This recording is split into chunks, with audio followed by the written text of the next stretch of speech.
This stream is for entertainment purposes. The opinions expressed by the participants might be exaggerated for comedic effect. Harsh language can be used. Thought-provoking or controversial topics may be discussed. All right, you've been warned. How you doing, all? Hello, Hi, hello, hi Phil. everybody. Like, I don't know if he is incognito now with the hat and the shade, but I'm that's actually Phil. I'm actually in incognito. Yeah, with his So- name out there. So so we still know it's Phil. Shit. We'll be all right. Yeah. And Crispy, hello. So as you guys know, people watching and you guys and on the panel with me, we've discussed on Monday about starting a campaign, right? And we came up with a pretty cool setup, right, and setting and stuff like that. Sci-fi game. I'm pretty excited about it, but we didn't figure out a fucking system. And that's a problem. Because we're supposed to start that on Monday, and we don't have a system. Well, And when it's a plan for a long campaign, right? Like, oftentimes, like system, like, well, if it's a one shot, right? Oh, whatever, right? Just like we're gonna go through it and stuff like that. But now it's a big commitment, like 26 session, right, or so. That's right. That's right. So we gotta get the system that feels right. Yeah. So how do we find a system that don't suck? And I feel like a lot of like sci-fi system kind of do suck. There's not a They're huge number to boring. pick from, and then the ones that Yeah. we've been discussing all seem to have some issues. Yeah. First of all, I want to say we don't necessarily have to start Monday.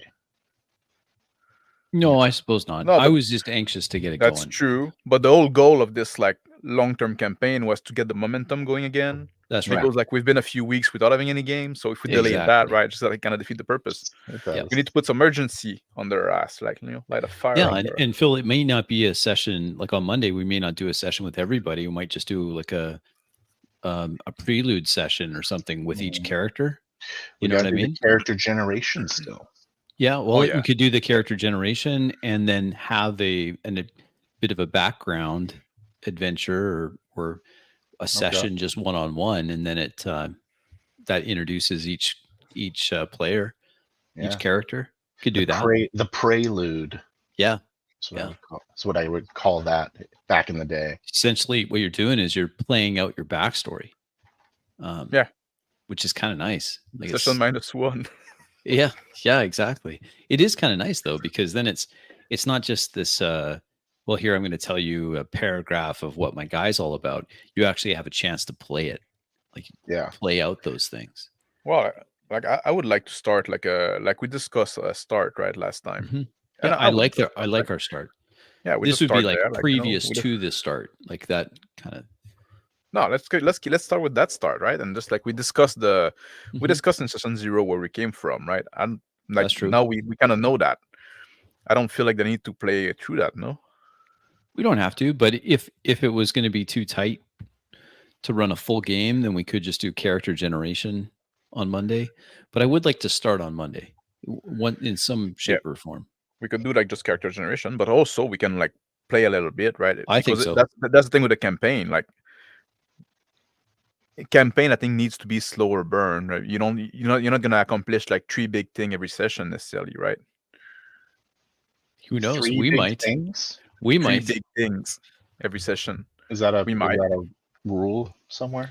Well, we might though, just because. No, I mean, you don't necessarily have like you can afford a bit of a slower pace. That's true. Oh, I see what you're saying. Yeah, we're not in a rush. You can exactly like, and sometimes like fast pace is oftentimes good, but it's not always good. Sometimes you want to leave time for things to develop, linger, keep a little more time to explore some. Yeah, I don't mind any kind of information. I don't mind any kind of role playing really. So even if it's a one-on-one, because really what we haven't figured out is what our characters are like. Yeah. Well, you have to get a system, right? The system's going to inform us on what the characters are how the characters are built. Yeah, that's the. Maybe we should talk about the system. Well, let's talk about the system. What do you That think? was the whole goal of Love tonight. your Well, glasses. Oh, by also the like way. They're You so like my good. glasses? Yeah, you should wear those all the time. They look fantastic. Should I? Yeah. I feel like I no. feel like thank you. One time. One time only? I'm probably One time's taking them enough. off in 5 minutes. It's like the Shauner Joker face, right? Just like, Oh, yeah, one that- time's fine. Yeah. This One is my time was enough. this is my Unabomber face. Yes, it Oh, is. yeah? Oh, no, you totally grew on me.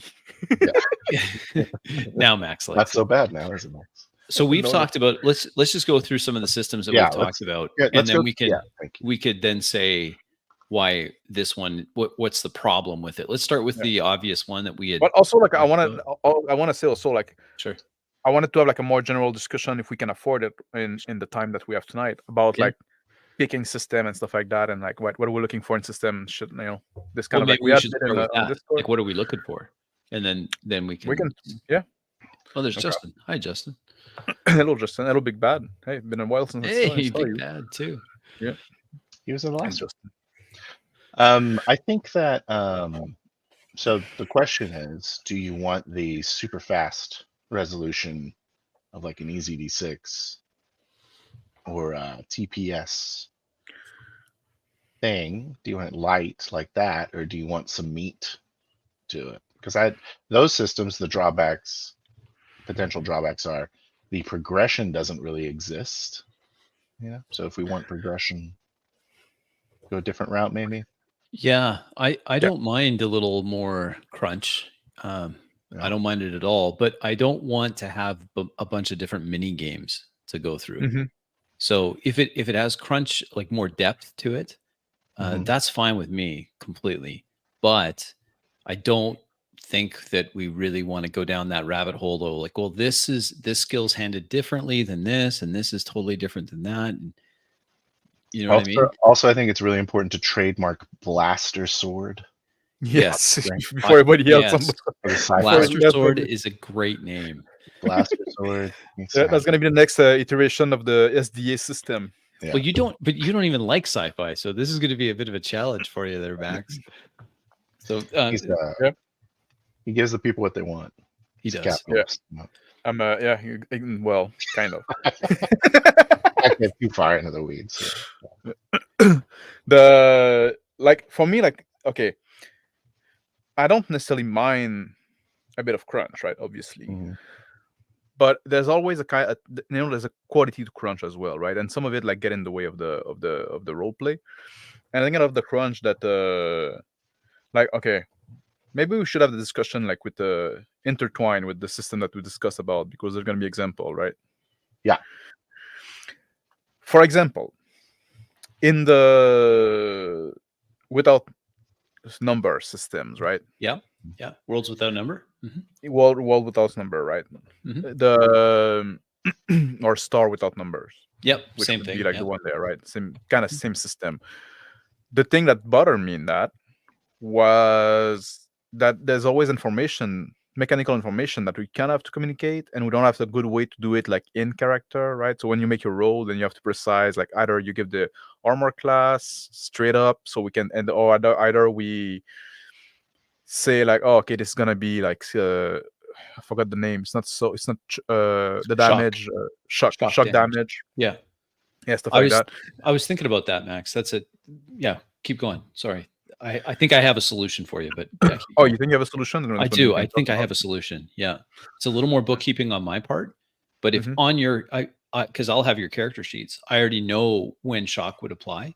So you would just roll the damage and then just say such and such shock, or what have you. Like, it's like I could just, by the description of the successful hit or the unsuccessful hit, I can still describe very quickly the injury that's inflicted on the opponent if it is. So, like, I think I can handle that in the background. Is what I'm saying. Okay. Is that good? If you, I don't think it's bad. Like, in the background. Well, I'd rather do that than have to say each time this opponent has AC 14. Like, I could also just say shock applies. Like, if I just say shock applies, good enough, then you know. So the shock happens when? When does that happen? Shock damage is minimum damage, so you'd always know that you're never going to go lower than that. it also is damage that's inflicted on a miss, providing that the armor class isn't too high. So you'll have shock that goes up Okay. to, all AC below this level is I affected. gotcha. Yeah. So, So basically, if an enemy got like his AC is below your shock value, the shock value of weapon, Yeah. mhm. you're always gonna do your minimum damage, right? Right. And since this is a sci-fi setting, I'm not sure that there's going to be a whole lot of, full plate armor walking around. So it's going to apply more often Force than not, fields. unless you're on Yeah. unless something's obviously Battle armored, right? Yeah. Then or an Power energy armor. shield or something, if that's Or what if battle the system suit, has it. Like if the system has that, sure. And but I don't know, and we'll need to think about like if there's other like gamey aspect of that, because like that's kind of part of the game, right? It's being OSR, and it's a little bit more on the gamist side than roleplay side. Well, if we that's could something. talk a little bit more about what makes a good system, like if the GM is having to do a whole bunch of bookkeeping and shit, I think that's a flaw. Yeah, Yes, I agree. If I'm a GM, I don't really want to do that. No, True. I agree with I you. barely ever want to look at your character. Yeah, because that's also like and it also like it make it hard for the player to describe their success in that It case, does. right? Because It like does. now like it's like the GM would have to tell me, so it add Yeah. this communication, this out of character communication, Mhm. that there's always going to be some level of it. Yes. I think in that situation, it would be you describing the failure and then, or maybe if there is shock, you have the GM Crispy describe the failure because he will describe the shock. You know what I mean? Yeah, it's what I found is in systems where there needs to be a lot of communication of the rules back and forth. Yeah. Having the GM describe the success is easier than having the player describe the success. Mm-hmm. But if it's a clear success, right, and in seems this like it's case, easy. I would just treat shock as a success, right? Okay. So But you don't know it's a success until you know what armor class. But I know you're that. hitting. Yeah. But the So GM I know know the that. armor. The GM So always it goes knows back the to the armor. GM, right? I'm saying that shock is a failure. You're saying shock is a success. That's the. Well, that's Yes. true. Like what I'm saying is that shock is essentially a success because you still hit and did damage. But when I roll the dice, It's hard you because have to say whether it's a success or failure, right?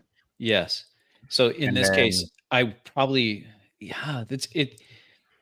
It is a bit of a problem because either I won't say if it's a success. If shock applies, I don't say if it's a success or a failure. I just describe the effect. Mhm. That's why like I'm not opposed like in those OSR type game of just like saying what the AC is. Yeah. Yeah. It might And be you easier have to just say to do that. you have to say it once, and then like the player hopefully will remember it, right? And then they just roll, and you don't have to probe it anymore. You just You know could, what to roll, and You could VTT it. You or could whatever- just or put it in whatever the we're private calling chat. our overlay. Like you could put Let's it up put it- or let's put use it in our your overlay. because I'm hoping to brush up my skills on your little web utility that you created, Max. Because you could just put it up on that. Yeah. But it is communicating a meta of the game, Mhm. right? Like it's and it is more bookkeeping and so yeah, it's Yeah. like It's a little at some point unfortunate you have 'cause to choose like the lesser evil, right? you do. And unfortunately, so many games really come back to that two-dimensional. Like they're designed as a 2D game. Like they're all almost all of them are designed that way. And Big Bad, like just to like we're talking about the Stars without star number. without number in that case, right? But Yeah. that applies. Like I was just using that as an example of like some game where the mechanics force you a bit more of a like mechanical talk, right? Out of character talk. Yep. Which is something that I rather avoid. Does Traveler have that?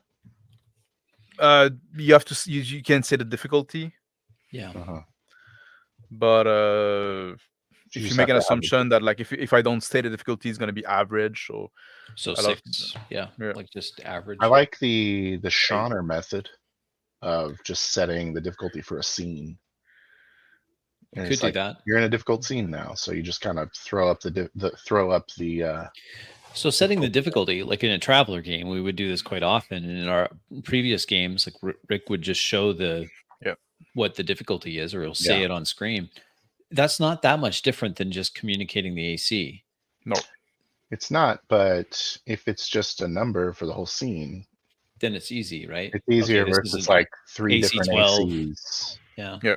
Or But even like well, I'm not a big fan of the difficulty for the scene, because like, oh, no, that's an average scene. Now I'm gonna try to do that for most fucking retarded thing ever, right? Just Yeah, that's what I have a problem with. That's why I don't like even communicating AC out, because then it's just too. Not that I would expect you guys to do this, but when teaching new people to play and role play, I try to limit. Like, we're playing, just as an example, really quick. We're playing a Heroes Unlimited game, and I'm teaching these guys the Palladium system for the first time. And the first thing that comes up is, do you know, like, should you know what the opponent rolled before you decide if you dodge or parry? And we decided that no, you shouldn't know, because that's like saying that's giving you information that the character shouldn't have. So you have to decide right on the spot without knowing what the dice roll is. So the reason I'm sharing that is because I like to limit the amount of game information that the character is getting. Yeah. Anyway. I agree 100%. Well, the reason I bring up Traveler is because it's 2nd gen. And usually you don't have these types of issues. You have this kind of like total understanding of what difficulty you're shooting for. Yes. I would say that I like Traveler, right? Yeah. And like, that's a fine system for me, right? But I'm not just so hot about using Traveler for this campaign. Like, worst case comes, like, okay, right? Well, we'll make it work, right? We'll do it. But the problem, like, why I'm not. Well, first, we used it quite a bit, and I'd like to go see something else. But also, like, Traveler is very predictable. Yeah, and that can be good. But in that case, and I feel like having something a little more exciting, more wild, more high risk, high reward, right? Just like for the type of game that I'm envisioning there, right? So like this kind of space western stuff like that. Like Traveler feel more like serious sci-fi kind of shit, right? Just like, yeah, this isn't hard sci-fi. This is, I want something with a little more excitement, a bit, right? Just like. So then is a D20 back on the table? Like, because that's going to be swingy. I don't quite understand what you're talking about. So you don't like the consistency of a 2d6? I like it in some case. Okay, but it is the consistency of the 2d6 that you are complaining about. That in that case, because I often talk about like the system inform the tone a lot, right? Yeah.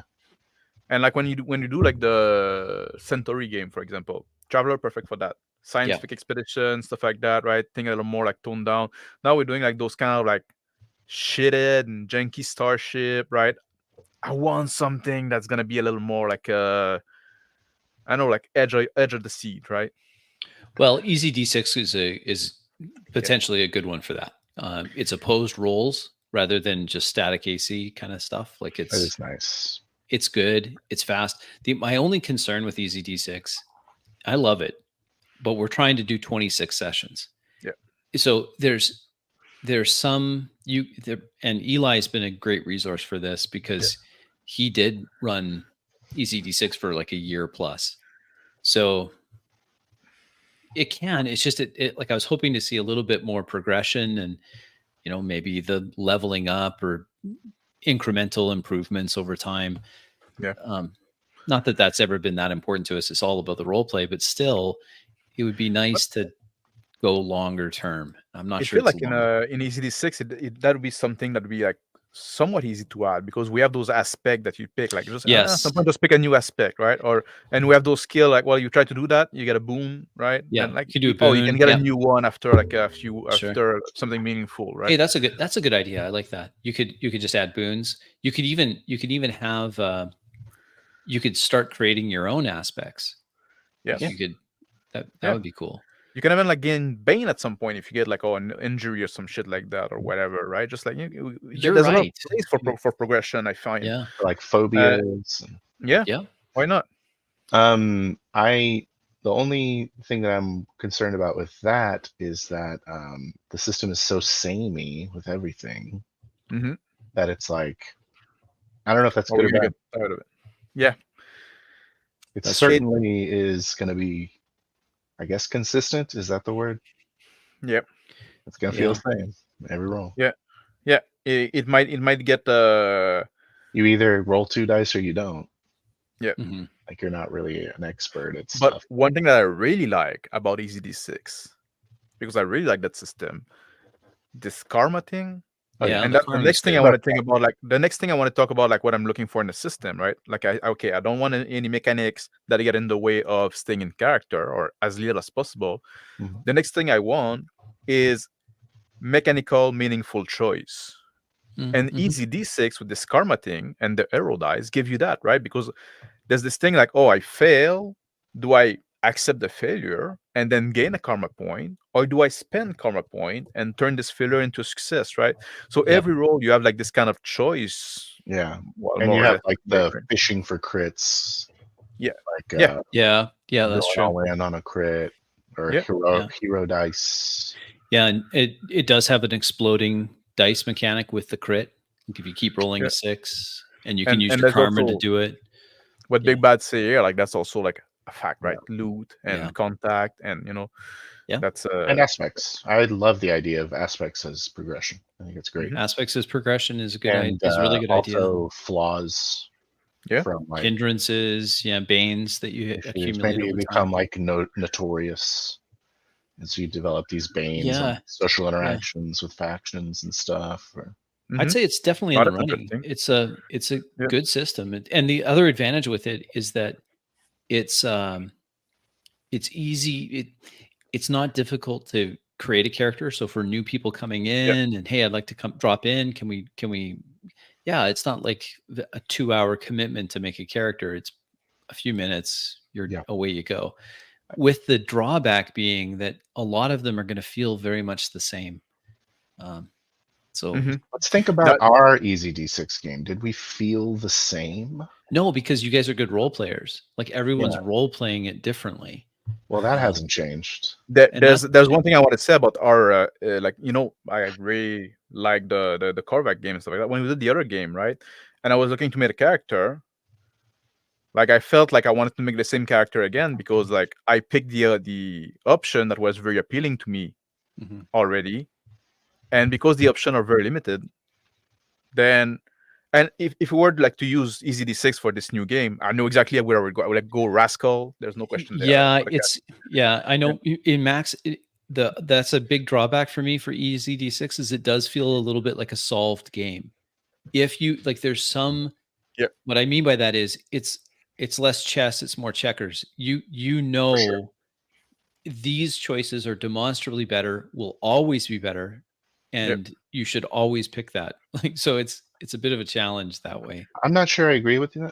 I think that in a way, if you really want to win a role, then you know how to do it. Yeah. Yes. But the fact that you never know when that role is going to come up makes it like, okay, am I going to go all in on this role? Am I going to hold off on later? So there is that kind of aspect. There is. You're right. You're making meaningful choices. And I guess also it's not always right. No, that's true. That's true. The only time it becomes that is when you min-max your karma generation. That's what I'm thinking of. Because it's such an important component. Like a damn max. Yeah, that's what I did. He did, and it is kind of a broken combo. Yeah. It breaks the. Maybe just put your band hammer on the. What was the name of that? I forgot which one, but there's one like is absolutely like a. You gain like an extra karma when you fail. You start with extra karma. No, there's one you start with extra karma, and there's one like every time you fail, instead of getting 1 karma point, you gain 2. Oh yeah, that's huge. That's huge. Yeah. It only comes up if you fail a roll, though. Yes. And then you get more karma, so you fail less roll, right? So your karma, it's kind of like. It's not a factor if you're always winning. Yeah, but also like I think also like on That's that not- night. not That was when I was playing not like Korvac, right? And on that night, I was just like rolling very hot. Yeah. So I think like we might have like a false impression that that was like way more powerful. No, True. I was just like very lucky on that night for I think once. that the main concern that we had with that game was the ones aren't punishing enough. So we got to make sure. Yeah, you got to make sure the ones Punish 'em. punish. Yeah. And I want you to that's true. obviously feel free to just murder my character in session 1/2. Yeah, this is a campaign, but there's no guarantee that this Yeah. starting characters will Nope, be the armor. ending characters. Yeah, it's potentially a troop sort of. Yeah, Yeah. absolutely. Yeah. So I think we star EZd6. I've looked through the wasted world setting. It does give a lot of the equipment and other ideas that I would need. I think we Good. would need. Mhm. The only downside is when I was looking through the heroic, what are the heroes? What are they called? They're not called classes. They're called. Yeah, um, not archetype. They're called.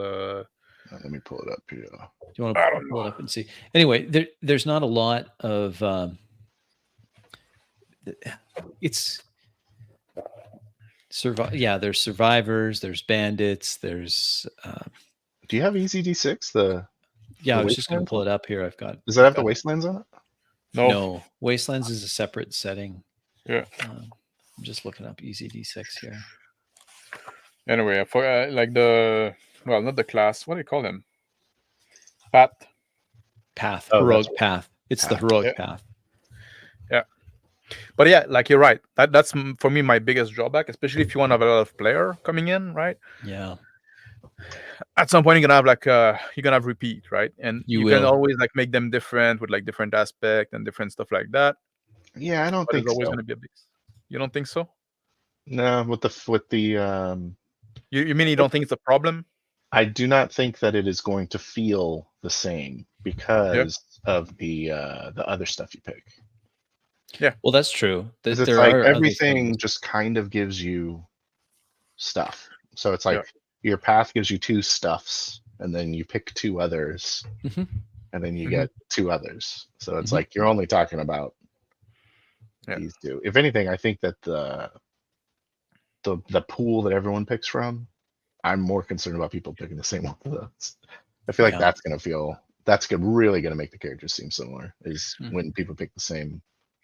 I don't know what the fuck I'm talking. What am I talking about? The hero paths. Yeah, the heroic paths, and there's just not going to be that many to pick from that are suitable for the setting that we've Well, created. Also, like one thing that we did when we created our character for the first game, right? Yeah. Even for the other one, we all picked different. Not the aspect, but the one after that. Yeah, Aspect is what I'm thinking. No, but the other one, like the. I know what pick you're a talking class, about. Species, inclination, aspect. Oh, no, it's aspect. Yeah, inclination. No, inclination. I'm talking about. Inclinations. Okay. Yeah, the inclination. What the heck We is all that? like we went around, right? Remember? And we like one pick an inclination, and then the next player pick is, Right. and we make a conscious choice not to pick something that somebody else had picked already, right? That's that is Yes. true. We got could- the inclinations. You pick 3 inclinations, Yeah, and we then could- after we that, could- it was the aspect. we could do that in the game, like say like, well, Yep. you don't pick an inclination that somebody else picked already, what- but I mean that's that what I'm talking if about you when I come said- earlier, you have more choice, and you're gonna be like maybe get the better one. Hmm. But True. also in the inclination, I think that maybe there's the thing, especially in the campaign, if you're gonna be min-max. there for a while. Sorry, what? I said fucking min-maxers. Yeah. Yeah. We're not Every doing a time. snake draft. You're creating a character. No, but also like I think the inclination as well. Like we say like, oh, some of them are better than the other, but also I think you also have to create situation where your inclination are gonna be good, right? Mm-hmm. Maybe. Yeah, like treasure And hunting. in a slash, campaign, in a taste campaign you have in a campaign you have more opportunity to do that. Yeah. Yep. Okay. Well, I gotta think say, right EZd6 now, is it near the top of the list. Let's I talk would about a say couple at others. the top of my list. Yeah. Yes. And the other one, TPS, that we played a lot, right? Well, I like TPS a lot because I think that we could add skills. Like we could put the skills in we need. Mhm. There's again, it's not a difficult system to teach for new people. You can pick it up really quick. The mechanic is really simple, so it works. It's fast resolution. There's already rules in the book for spaceship combat. There's already rules for like it's a full system. Oh, It is we definitely never talk about rule the light. spaceship combat. We That's something we haven't. never talked It's about. the reason why I didn't bring it up, Max, is because we were at one point I was thinking, oh, we'll do Stars Without Number or maybe Traveler or something. I was leaning towards those two. And I'm not a huge fan of the way most Starship combat is handled. I don't like that I never it's- saw a system that does it well. I You don't know, like the move is just make it so that your starship doesn't have weapons yeah. and enjoy like Farscape. Yeah. Or Farscape's like Firefly. that? Okay. Yeah, or Well- Firefly. Firefly doesn't well, no, they have weapons on some of their ships, I guess. Do they? Just not on the main one. Well, Um, Farscape, they have like a little fighter plane called a Prowler oh, okay. and the Lexan ship. You know, in Blasted Sword, I'll make sure to have like a decent starship. A decent starship combat. Blaster Sword will have it. Stay tuned. Yeah. So I'll figure it out. so TPS, the advantage of TPS is it's very easy to customize. Mhm. It's not a challenge to customize at all.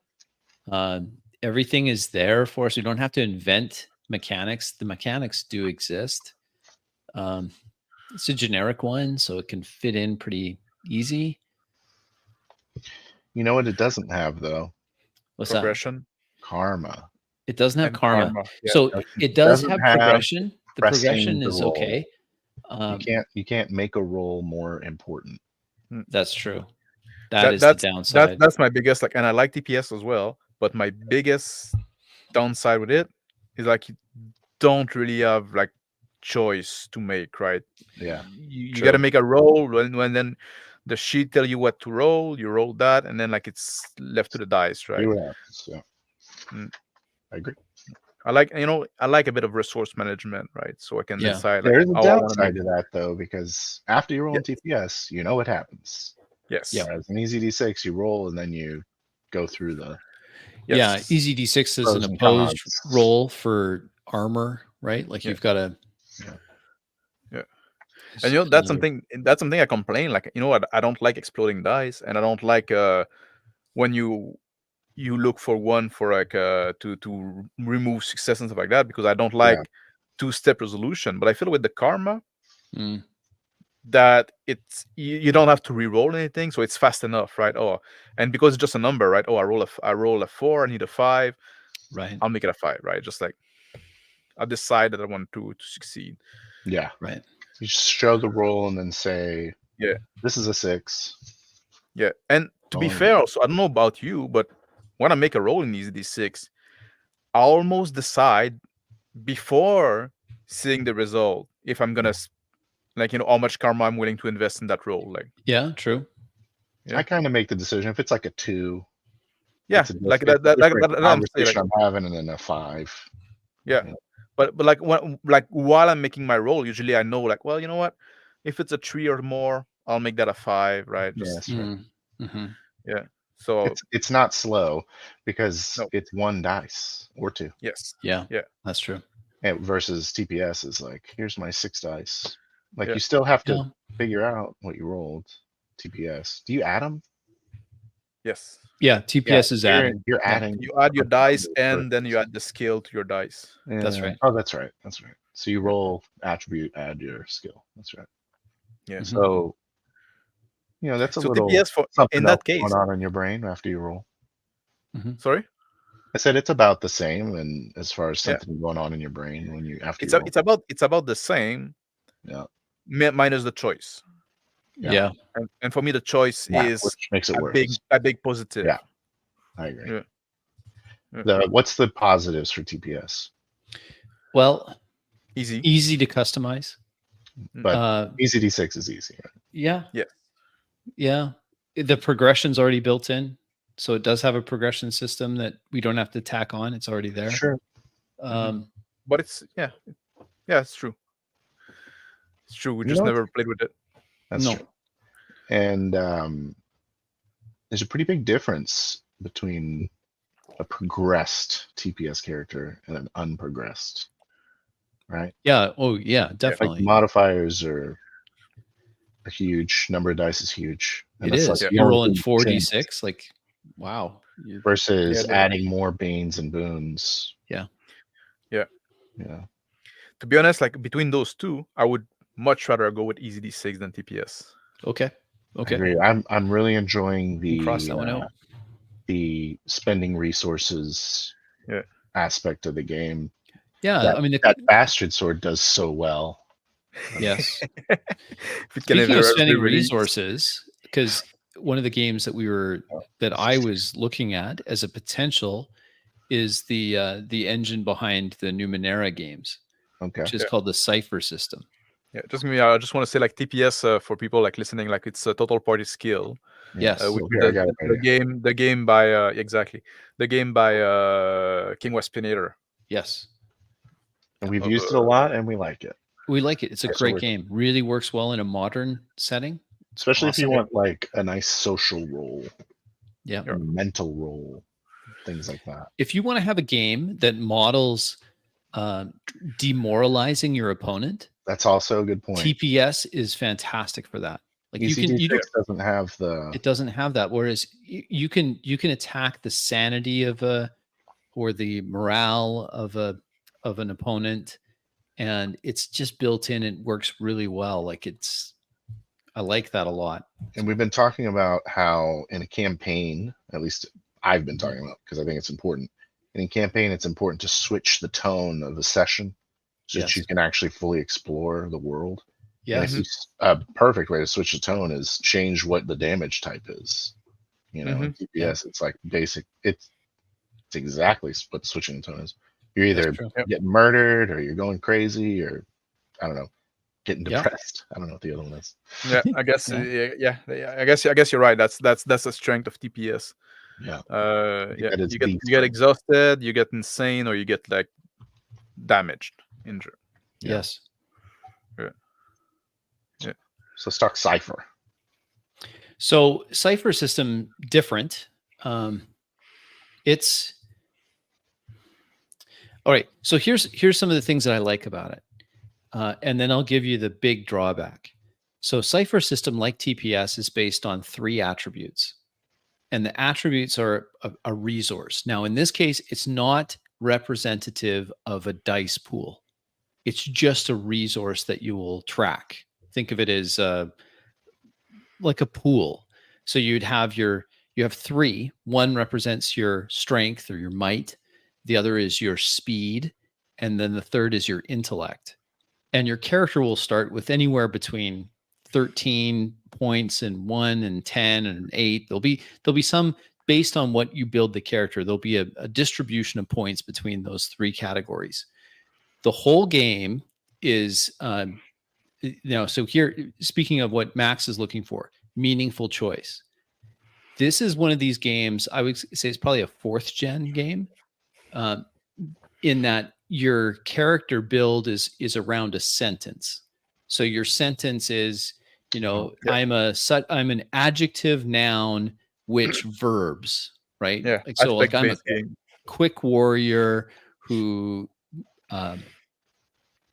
likes to whatever, or who hits hard, and that'll inform the character build. Those resources, those 3 pools that I'm talking about, the way you use those pools is you spend those as a way to lower the difficulty of the thing you're trying to do. All roles are player facing. There's no GM roles at all. The GM just sets the difficulty, and all difficulty is determined by rolling a D20. So there's the downside. It's going to be D20. That's it. But you can make meaningful choices based on how much of that resource you're going to spend to try to lower the difficulty class. So it's Okay. it's a now when you take damage out of those resources. So you have to balance this idea of I spend the resource to make it more of an attainable thing.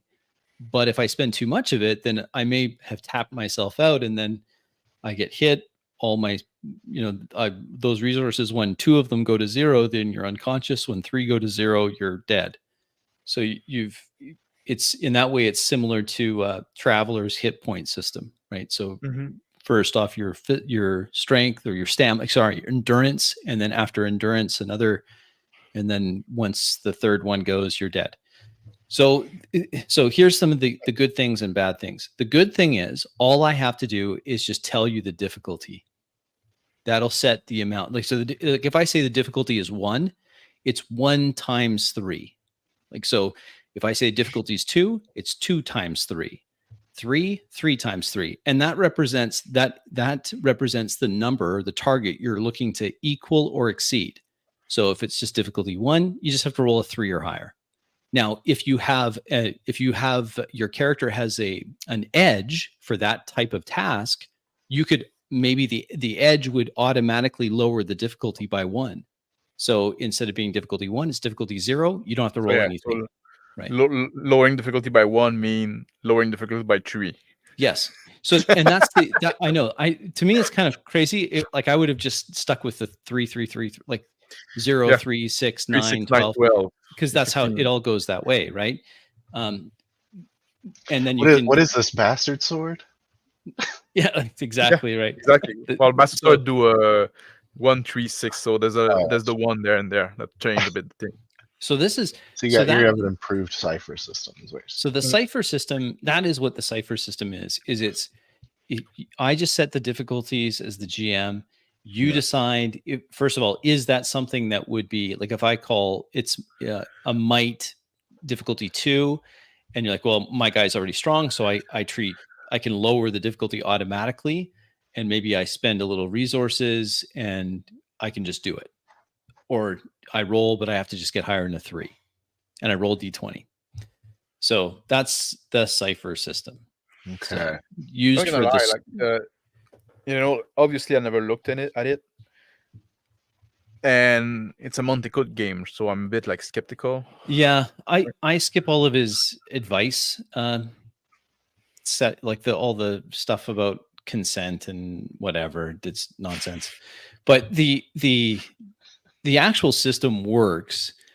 It's heavily dependent on having a good game master. So I'm not sure if this is going to work for us or not, but because the game master has to take a step back and you just say the difficulty, then it's totally up to the players. Now here's the downside. It's expected that the players are communicating what it is they're doing in an out of character way. I'm spending such and such to lower this by this, or but we could just like trust. We could just hand wave that, like, because I trust you guys to be able to understand that. Oh yeah, I've got to spend these resources to whatever. So I'm not as concerned about that. But that's how it goes. That's something like I would like to try for like a shorter commitment. I think so too. Well, let's talk about it at least. Yeah. So that is called the what was I saying? The cipher system. Yeah. It's a cipher system. The one big difference would be all of the thinking and decision making happens before the roll. So that's a little different than EZd6. And I don't know that I like it. Yeah. But I think I like the roll and then add stuff maybe. Yeah. I'm okay with that. Like if you have to make like this before, right? Yeah. That's not something that bothers me. I like it after as well, right? Just like right away as soon as the roll hits. Yeah. It adds a little bit more. Yeah, here's the other thing with that, Phil, is that because I don't roll any dice ever. It's true. When an enemy attacks you, you're always roll like it's just going to do that. It's just going to hit unless you react to it. Like you roll to defensively, you have armor that reduces some of the damage maybe, but whatever it is, you're rolling it. So I don't roll ever, not even once. The other thing that that I would be worried about for this campaign is if we want to have like other player join. Yeah. It's hard. It's a little more like the character sheets are a crunchier. little more involved. Yeah, it's definitely a little more crunch on it. Yeah. It's one than sentence. EZd6. How is it involved? It's just one sentence. It's because you have, I think, in the guess the Cypher resource. core book, you have like 1,000 different choices for jeez. your adjective, focus, your. Oh, you have to pick from a list. You pick from a list, and each Oh. one has a mechanical feature in the game. So I make it up. Yeah, you just You can. You certainly can. You can. It sounded like super light. Like I was like my character creation is a concept, and I'm moving on. It sounds. That sounds. Yeah, this put mechanics on the doesn't seem concept. like what it is. Yeah. Yeah, But like what I don't like with those aspect game, right, is they become there's this kind of sense of always bargaining almost, right? Just like, oh yeah, my concept negotiation. applied. Yeah, You know what I mean? Just like Oh, you yeah. know, it's like. But if you trust your players and never talk to your GM about it, that's terrible. If you trust your player, Mhm. which if it was just like our little like core group, that'd be one thing. If you want to give a chance for outsider to come and join, right? Then I don't know if I trust them. You people in chat, I don't know if I trust. So I would just say, I don't trust you. I think we could role play Cypher system. Like I think we could do it. But Sure. the more I read, and I skimmed over the entire rule book just to brush up on it. I have run a Numenera game before, and that's using the exact same system. Yeah. So I think we could do it, but I'm moving more away from it for the purposes of this game. I'm not. We'll have to one shot at one time then. I think so. I think it'd be worth as a one shot, especially since it would work really well with the tile that Max made. That web utility would make the system really easy to stay in character. Super easy. Yeah. Because you would just flash what it is you're testing. So you I'll test I'm testing intellect, I'm testing speed, or I'm testing might. And then I just quickly, here's the difficulty. And you can even have it translate. So difficulty 1 means you roll a 3 or higher, or you just put in the 3, like just roll 3 or so you can target number, right? Why not? Just put a target number. Just put a target number in. It's just it would be super easy to stay in character. No, because you'll put like 3 and I'll be like, is it difficulty 3? Like, no. Yeah, we just have to decide. Like anytime the difficulty is a multiple of 3, you're like, is it 3 or is it 9? Is it a multiple of 3? Yeah, true. All right, so Cypher system is one I looked at. I still like Stars Without Number. I was really thinking a lot about the how to handle shock and other out of character things. I think it's possible to do. What other games? You want to tell us how you do shock? You said you had an idea. Well, my idea, was you like ending it on your side, right? Yeah, exactly. Okay. Or just very quickly via a tile or something, I could just flash the AC and done. Like then you know. Yeah, you could have like a little you're fighting 3 guys. Here's the AC1, AC2, AC3. Yeah. I got a tool for that. Yeah. I think it could work. The beam counter would work for that. Yeah. It would. Yeah, it would. So, and what I like about Stars Without Number, so it would be AC1, AC2, AC3. Yeah, there you go. What? Bean counter. Bean counter. So that's an option. Other systems you had shown us, and I haven't had a chance to look at it in great detail, but you had said one of our regular commenters, Space Roadie, I think his name is. Yes. He had a game that he made. It's based on BRP. Okay. So is that a D100 Max? What is BRP used? Yes, BRP is D100. It's like this is the system that is behind Call of Cthulhu.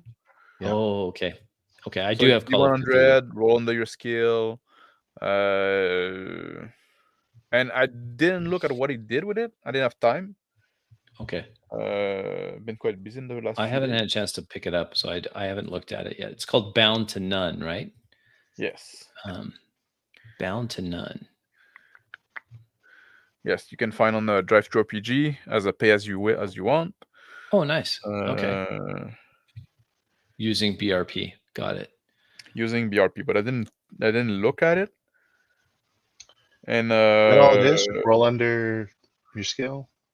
well, that's what BRP is usually, right? And more or less all it is, right? And then you have like those critical success, and then like, or sometimes like in Call of Cthulhu, like if you do something difficult, you have to roll under 50% of your skill. Okay. So there's some, depending on, like, everybody does something a bit different. Like BRPs, because somebody was mentioning, oh, can we just use BRP? I think it was you, Crispy. I Yeah. was saying, well, that'd be a lot of work, because like if you just take the generic BRP game, that they sell as a book, right? That's not a functional game. It's just like a list of options if you want to create your own Right. game. Like Right. it's a game creating tool set, right? If Space Right. Trilogy did the work and then put that, like, that could be something that we could consider.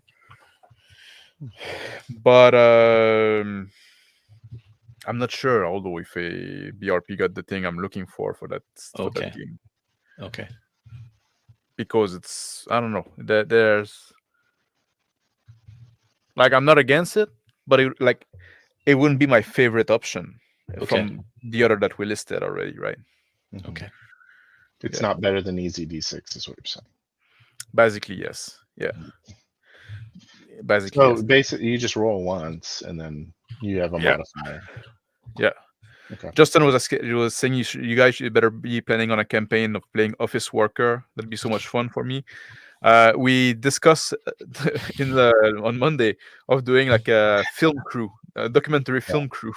I still want to do that. I Life so want to Aquatic do that. RPG.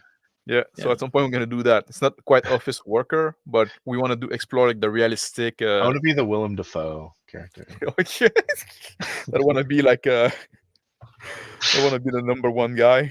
Yeah. He's like a Yeah. true believer, super loyal. I also wanted to highlight the comment of Arun here. Is the Alien is the Alien movie RPG out, right? Alien RPG's been out for a long time, hasn't it? No. I think he's asking out of the question. Oh, out of the question. Okay. Out of the question. I don't know the system, but I have the book. I have the book. I've looked at it. And I also, we also talk about Coriolis. That was our first instant, because Coriolis, because that's the thing, right? I like Forbidden Land a lot, right? I got it right here. Mhm. Which is a free game, and a priori, Coriolis and Alien RPG use the same system. Oh, really? But both of them made change in it that are fucking lame. Like and there's some issues, something I would change in Forbidden Land. But in Forbidden Land, like you roll it's a dice pool system. You look for 6 for successes, and the number of dice is determined by your attribute plus the skill plus the gear, and you roll 3 different color dice, and 6 give you success. And if you don't have enough success to succeed, you can push your roll and re-roll every dice that is between 2 and 5, basically. But then if you roll 1, your attribute if you roll 1 on your attribute dice, your attribute goes down.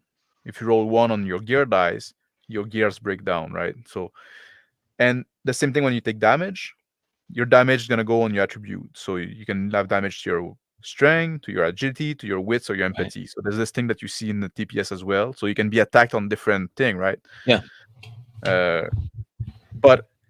And this is cool, I find, but in both Alien and Coriolis, they took away those mechanics. And now, like, you still roll D6, you're still looking for 6, but now they took away like the different color.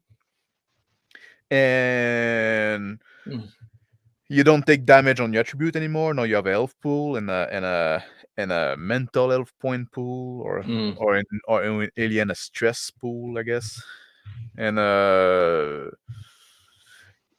bunch of little things like that say, like, all those things that I found was so cool and interesting, they normalize in a way that's boring, right? And in Coriolis, when you want to push your roll in Forbidden Land, pushing your roll, there's this risk that you can take damage, right?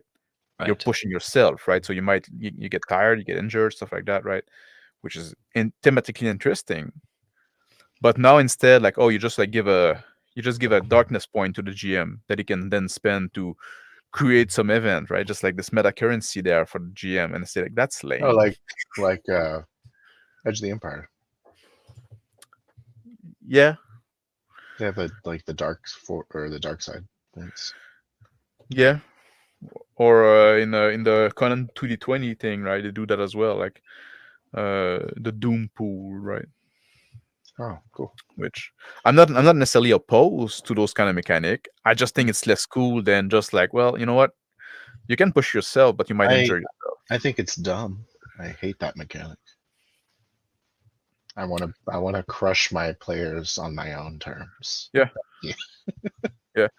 No, but Fair I think I'm saying not opposed, like, because the Conan game I think does it well, because if I remember correctly, you get those Doom point, but they only last for the scene. Yeah. So it's not something that you can accumulate, and it's almost like an incentive for the GM to, it's like a reminder for the GM, you crush your player a bit more, right? No, you don't have to just give them treats all the time. Exactly. Like, now you get those points, and you're gonna lose them anyway. So you say, well, you know what? I'm gonna fucking use them, right? So it wrench the tension, just like. So I think in the case of Conan, I think they do it right, but it's the only game that I saw it do it right in that sense. Yeah. That's interesting. Right. Just kind of putting that aside and going back to EZd6, the inevitable choice we're gonna make. Yes. I think we what if we stole a little bit of this idea of mental damage? What if we take some of that best DPS and put it in EZd6? That's maybe like yeah. So what? The wounds. Double the No, wounds I don't even think you need to do it as wounds. You could either you could do it a couple different ways. You know how you have 3 strikes? Before you say your idea, let me say. No, I'd rather just talk over you. But go ahead. Yeah. Double your wounds, except you get to decide your health pools. So you get 2 health pools now. You have mental and then physical. Oh, that's what I was going to say. Yeah. So you split them. Well, I'm glad I stopped you then, so I could take. Yeah. No, So instead of having like 3 strike, instead of being able to take 3 strike physical and 3 strike mental, you can decide I'm going to be 4 physical and 2 mental. I'm going to be more of a physical, less mental, if you want. So you could just double whatever it is, and then you can decide how you spread it between the 2. Yeah, I don't think you need social and mental. No. You could just do mental. Yeah, just 2. Yeah. I like it. Yeah. Just a simple little one. Yeah. One little thing. Is there a mental armor? I would say you could take that as one of your inclinations. Okay. You could be mentally tough. Iron will. Iron will. Yeah. Yeah. Or psychopath. Well, there's the class have a magic resistance, and since we don't have magic, maybe we can could use that instead. You're talking about miracle save? Yeah. So like especially in the wasteland one. Yeah, you have a magic resistance. Like some opponents will just have a 2d6 magic resistance. They roll 2d6, take the higher. So yeah, you could do that. Yeah, that's entirely possible. What are we starring here? I like the idea of making an aspect around it. Like you could have the iron will that gives you just advantage or boon or whatever it is. Yeah. On the save, or you could do like psychopath, which is like you're crazy. Yeah. Gain 2 additional mental health or something. Yeah, exactly. Exactly. But you have a psychosis or something. So you take a bane for something. Like you have to give yourself a you can we can create our own inclination. Negative inclination, yeah. We can create our own inclinations. I don't even think that's that difficult. No. It is not at all. That's what's kind of cool about EZd6. That's what I was saying. I've said this a couple times. The idea of giving sort of like an achievement unlock becomes an inclination. It's like Dragon Slayer. Yeah. Because you kill the dragon. So now you have advantage on all dragon encounters. Oh yeah. Okay. Yeah. I think it's very hackable, like the EZd6 thing, because a lot of things, because it's just boon and stuff like that, right? A lot of things, a lot of class, you could just even it's a sci-fi game, you could just use them as such, right? Yes. Sure. Right. Let's do it. Let's go with EZd6. Are we locking this pickle? I think so. I think we should just go with it. Let's just do it. Like I it's. agree. I haven't There's heard anything. other games I'd like to try. I'd like to try Space Roadie's game. I'd like to try that. I would like to do a Stars Without Number at some point. Just the sheer fact that it's so easy to just hop in. Yes. Also makes it a huge draw. Yes. That anyone can just hop in and be like, "Oh, I don't have a character." It's like, okay, let's take 5 seconds. And the major thing that it has going for it is what Max brought up, which is you have meaningful choice. It's not just the capricious whim of the dice. You have that karma pool, or do you build karma? Like there's a meaningful choice there. Yeah. You get you get to put your strength of will behind rolls. It's good. Like with EZD, when I read EZd6, and I saw this karma thing, it's in a sense like very similar to what I do with the spirit in Bastard Yes, Sword. it is. Yeah. And it's like if I were to do like a rule light game, a rule light like that'd be it, right? Yeah. After we played EZd6 and then we played Bastard, I'm like, dude, I love this idea of and dumping resources into actions. Yeah, and the spirit thing for me, like that's like the central mechanic of Bastard Sword, and like the karma is the central mechanic of that, right? Just like yes, it is, and something I find a lot of game are missing, right? So that's the list. Are we going to homebrew the double strikes? Oh, you mean like yeah, I think so. I think we double the strike count, and then you allocate physical versus mental. We let the player choose how they allocate it, or I think so. Yeah, I think so. I think so. Do we put a little customization to it? I would say that with the limit of you have to have it. Should we say you have to have 2? You have to have at least 2, or you have to have at least 1 in both. Like you can be one moment away from just somebody attacking mentally and just like how would we but how would we deal with a mental attack? That's what we're talking about. So saving, you would have a miraculous save. I think for that you'd have to do a miraculous save, just like you would for. I think it should be more than that because like what do you mean more? Like, to be honest, I think we should have more than maybe we should stick with like 3 strike for each, right? But what changed is like some people would have like some people got like, oh, your armor is 4+, your armor is 5+ or 6+, right? Maybe you should have like a mental armor. Maybe we should make that based on the class. Yeah. Well, we could do it based on the class. I'm trying to make it because we only have I only have 2 days to get this more or less ready. I mean, if you look at miraculous save, it's almost everyone has the same except for priest. Yeah. So I think that maybe you just kind of defaulted at 5. Unless your class is like you should have a mental save. But how do we like if I want to attack your mental, right? Like do I just call you a faggot and then you have to make a miraculous save, or if you don't make it, you where's my dice roller? Quick. He's got me. Burn. We have to have that meme of the guys like grabbing their I've turned you into a soy jack. The mic the mic drop happens. Oh, there you already won. Using that's a good question. How do you target the mental? I think that it's just basically going to be Crispy doing shit. I don't know if we can target mental, or maybe we can. I mean, interrogation. Yeah. Cajoling. Well, you can state your intent, like when you're. Yeah. Like I do this to break their morale. Yeah. Like what do you do to break their morale, Crispy? I don't know. You open the airlock and kick one of them out. Like that'll certainly everybody else as you're dying. Yeah. To be honest, now that we're talking about it, right? I think the idea, I think sounded cool, but now I'm not sure. I'm thinking it's opening a kind of worm that I don't know if we should. I think you can role play it out. It may not require just a mechanic. Yeah.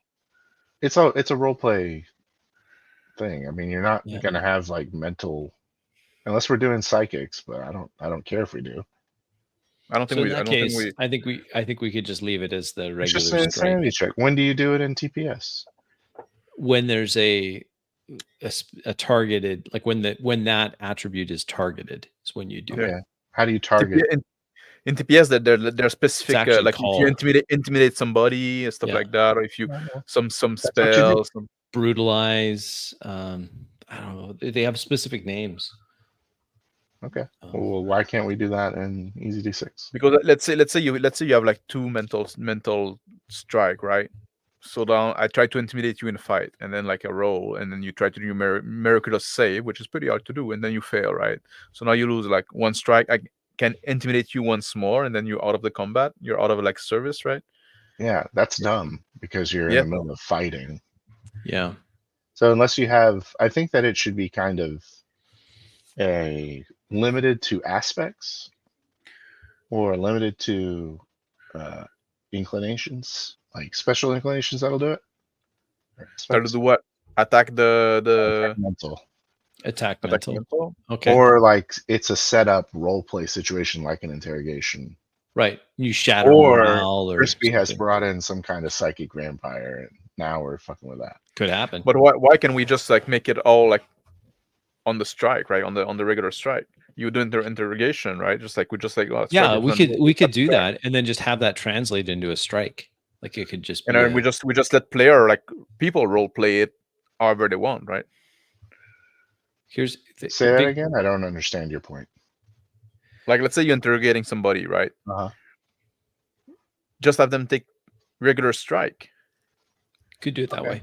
Yeah, we can. Sure. And then like the strike just represent whatever you want, and just the player, because they're abstract enough, right? And then the player decide how they Are they abstract at all?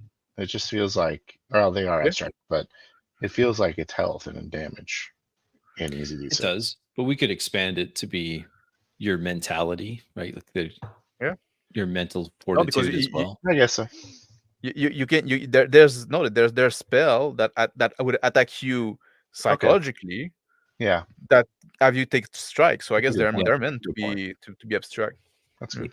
In a sense, I guess if you lose all your strikes due to mental attacks, the end result is the same as if you had just taken physical damage. You're out. Like your sanity's broken, or whatever it is. Your mind is ruined, or you just fall like on your side, like in you're catatonic. You go into a state of shock, and it depends what the kill shot is, right? It does, and that's answering Big Bad's comment there. What happens when you bring mental to 0? Well, you complete breakdown.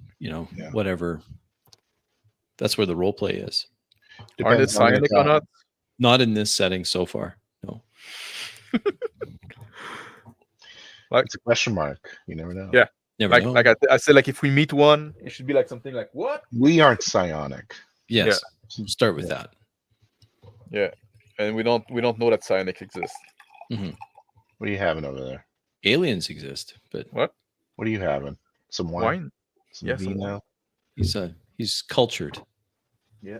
He's not. He's a dirty Frenchman. That's all it is. Du vin. His box Un verre. Yeah, maybe drinking in a glass. I didn't drink it like straight from the bottle. So that's how you know that's fancy. Okay, locked it in. EZd6. It is, guys. We certainly don't need to spend all day making characters now. We don't. Should we make them now? Should we? You guys are going to need the Wasted World setting. I have. Yeah, because there's some extra ones like Survivors would be an option, because we're doing a space western. So I think that a lot of the Wasteland ones will carry over. Let's talk space combat. Yes. Yeah. We didn't solve that. I'm suggesting more Star Wars flavor, less Expanse. No, it's so Expanse. I don't know what.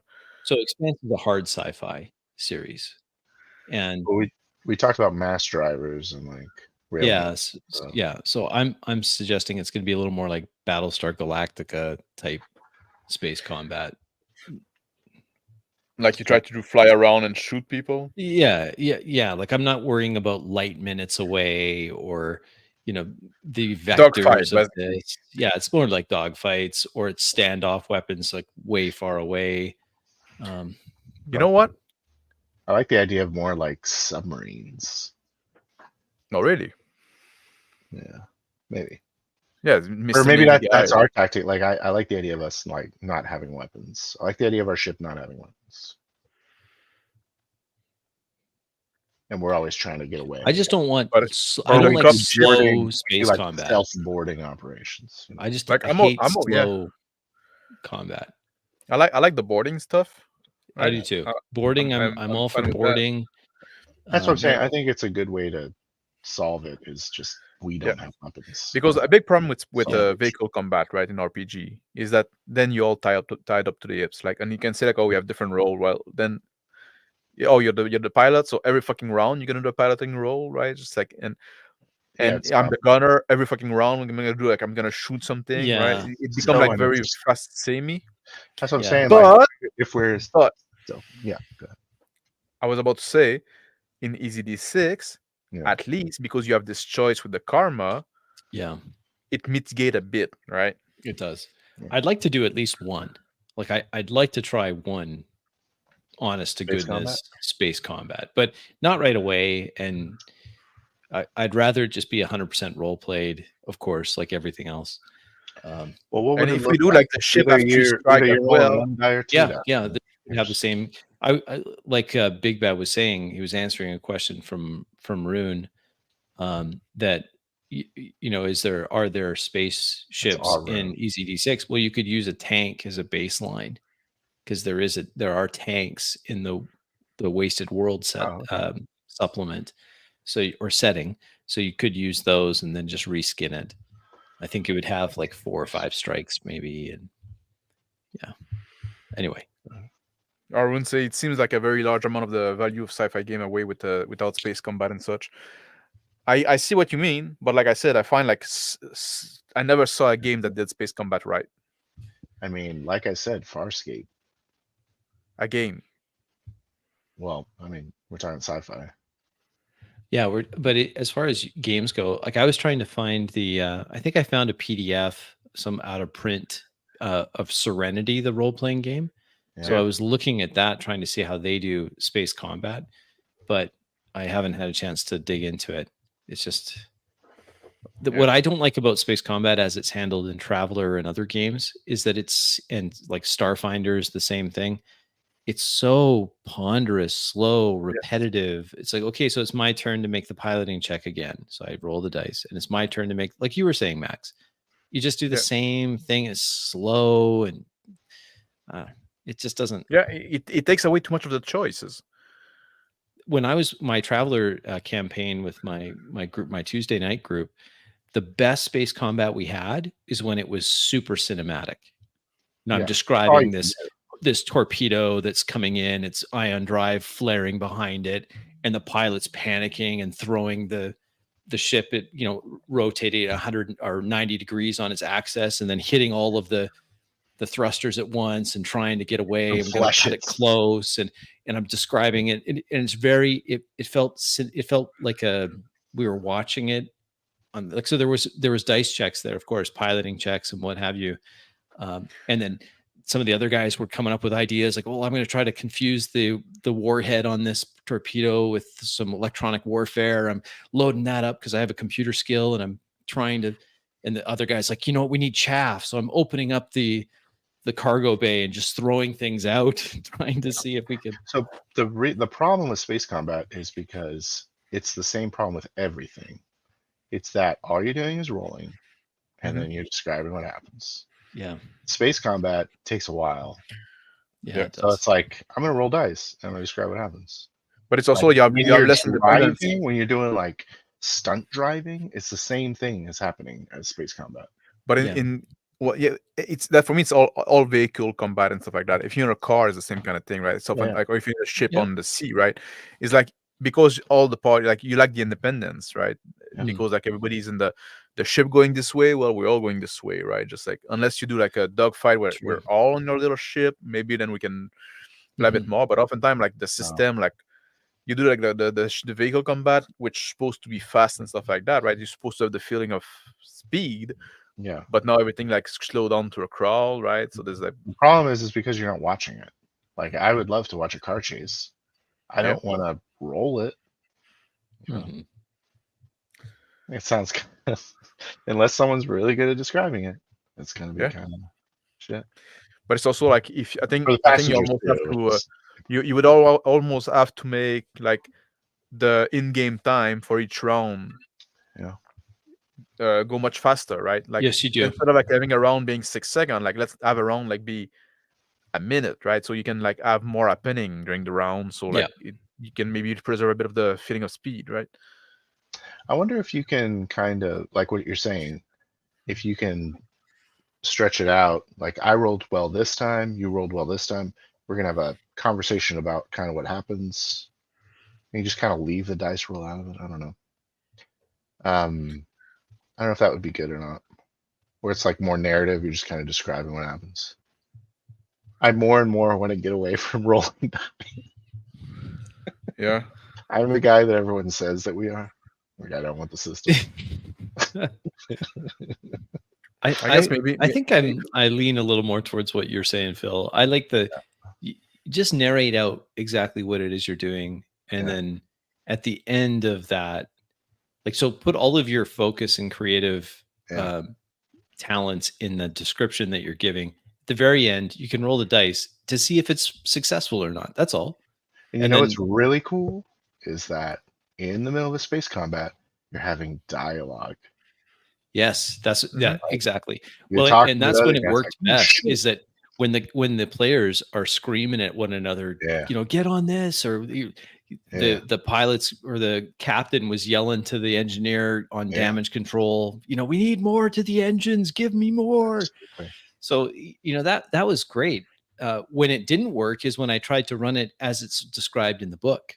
Yeah. And then it was just super slow and boring. And everyone was like, why are we doing this? This sucks. Let's go back to the way we were doing it before. It's because it's a rule set. It's not telling you how to role play. No, Phil, it's because it's a game, Phil. It's a game. Should we have you ship remember karma? It's a game. Ship karma? I like that. Ship karma? I think the ship could have karma, sure. Maybe we have or you could use maybe but call the ship isn't making rolls. Maybe the call ship it wouldn't crew make karma. Crew could have karma, and you could use it that way but how would we track that? Everyone would just have to know. It would probably be a rating of the ship.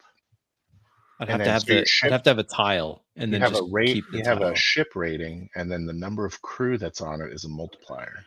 But what? No, like okay, let's hear an idea. Like maybe like, and I don't know if it's good. I need to talk it out. The ship is like a character in itself.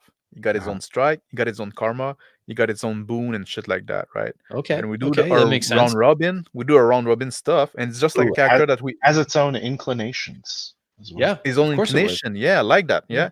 So we do the round robin stuff, and it's just like we sharing the character around, right? So we'll describe like one thing the ship is doing now, right? Makes sense. And I like it because you could have a ship that has an inclination towards being a gunboat. So it's good with certain things. It has boon for those. It has bane for other things. Ooh! I just got chills. Okay, engineer adds inclinations to the ship. Yeah. You know, or there you go. There's maintenance to it. It's like we have an inclination for the afterburner, so we have a speed inclination now. Or maybe every character add a specific inclination that is ship oriented. Oh, that's even better. Every character has an extra inclination, and that extra inclination is specific to ships. Yeah. So whenever this crew member is on there, the ship has that inclination.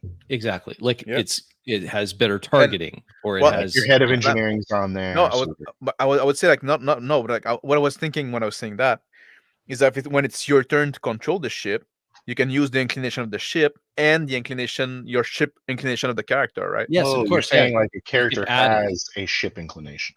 Yes. Yeah. The ship has its own, maybe one or two, and then each player character has a specific inclination for starships. Smart. So we And have then so we have this bit of we an can make incentive. we can make an engineer class that has 3 ship inclinations or something. I would, I would use the salvager class or something, and he has like an extra inclination for vehicles. Like that Yeah. makes sense. That's Yeah, cool. Be like, that's not a bad you idea, could call it something cool too, like Yeah. just put some duct tape on it. Like, it's like you could just fix things quickly. Yeah. No, maybe The I think maybe WD-40 duct tape. Yeah, it'd be like jerry rig it. Yeah. You can just jerry rig everything.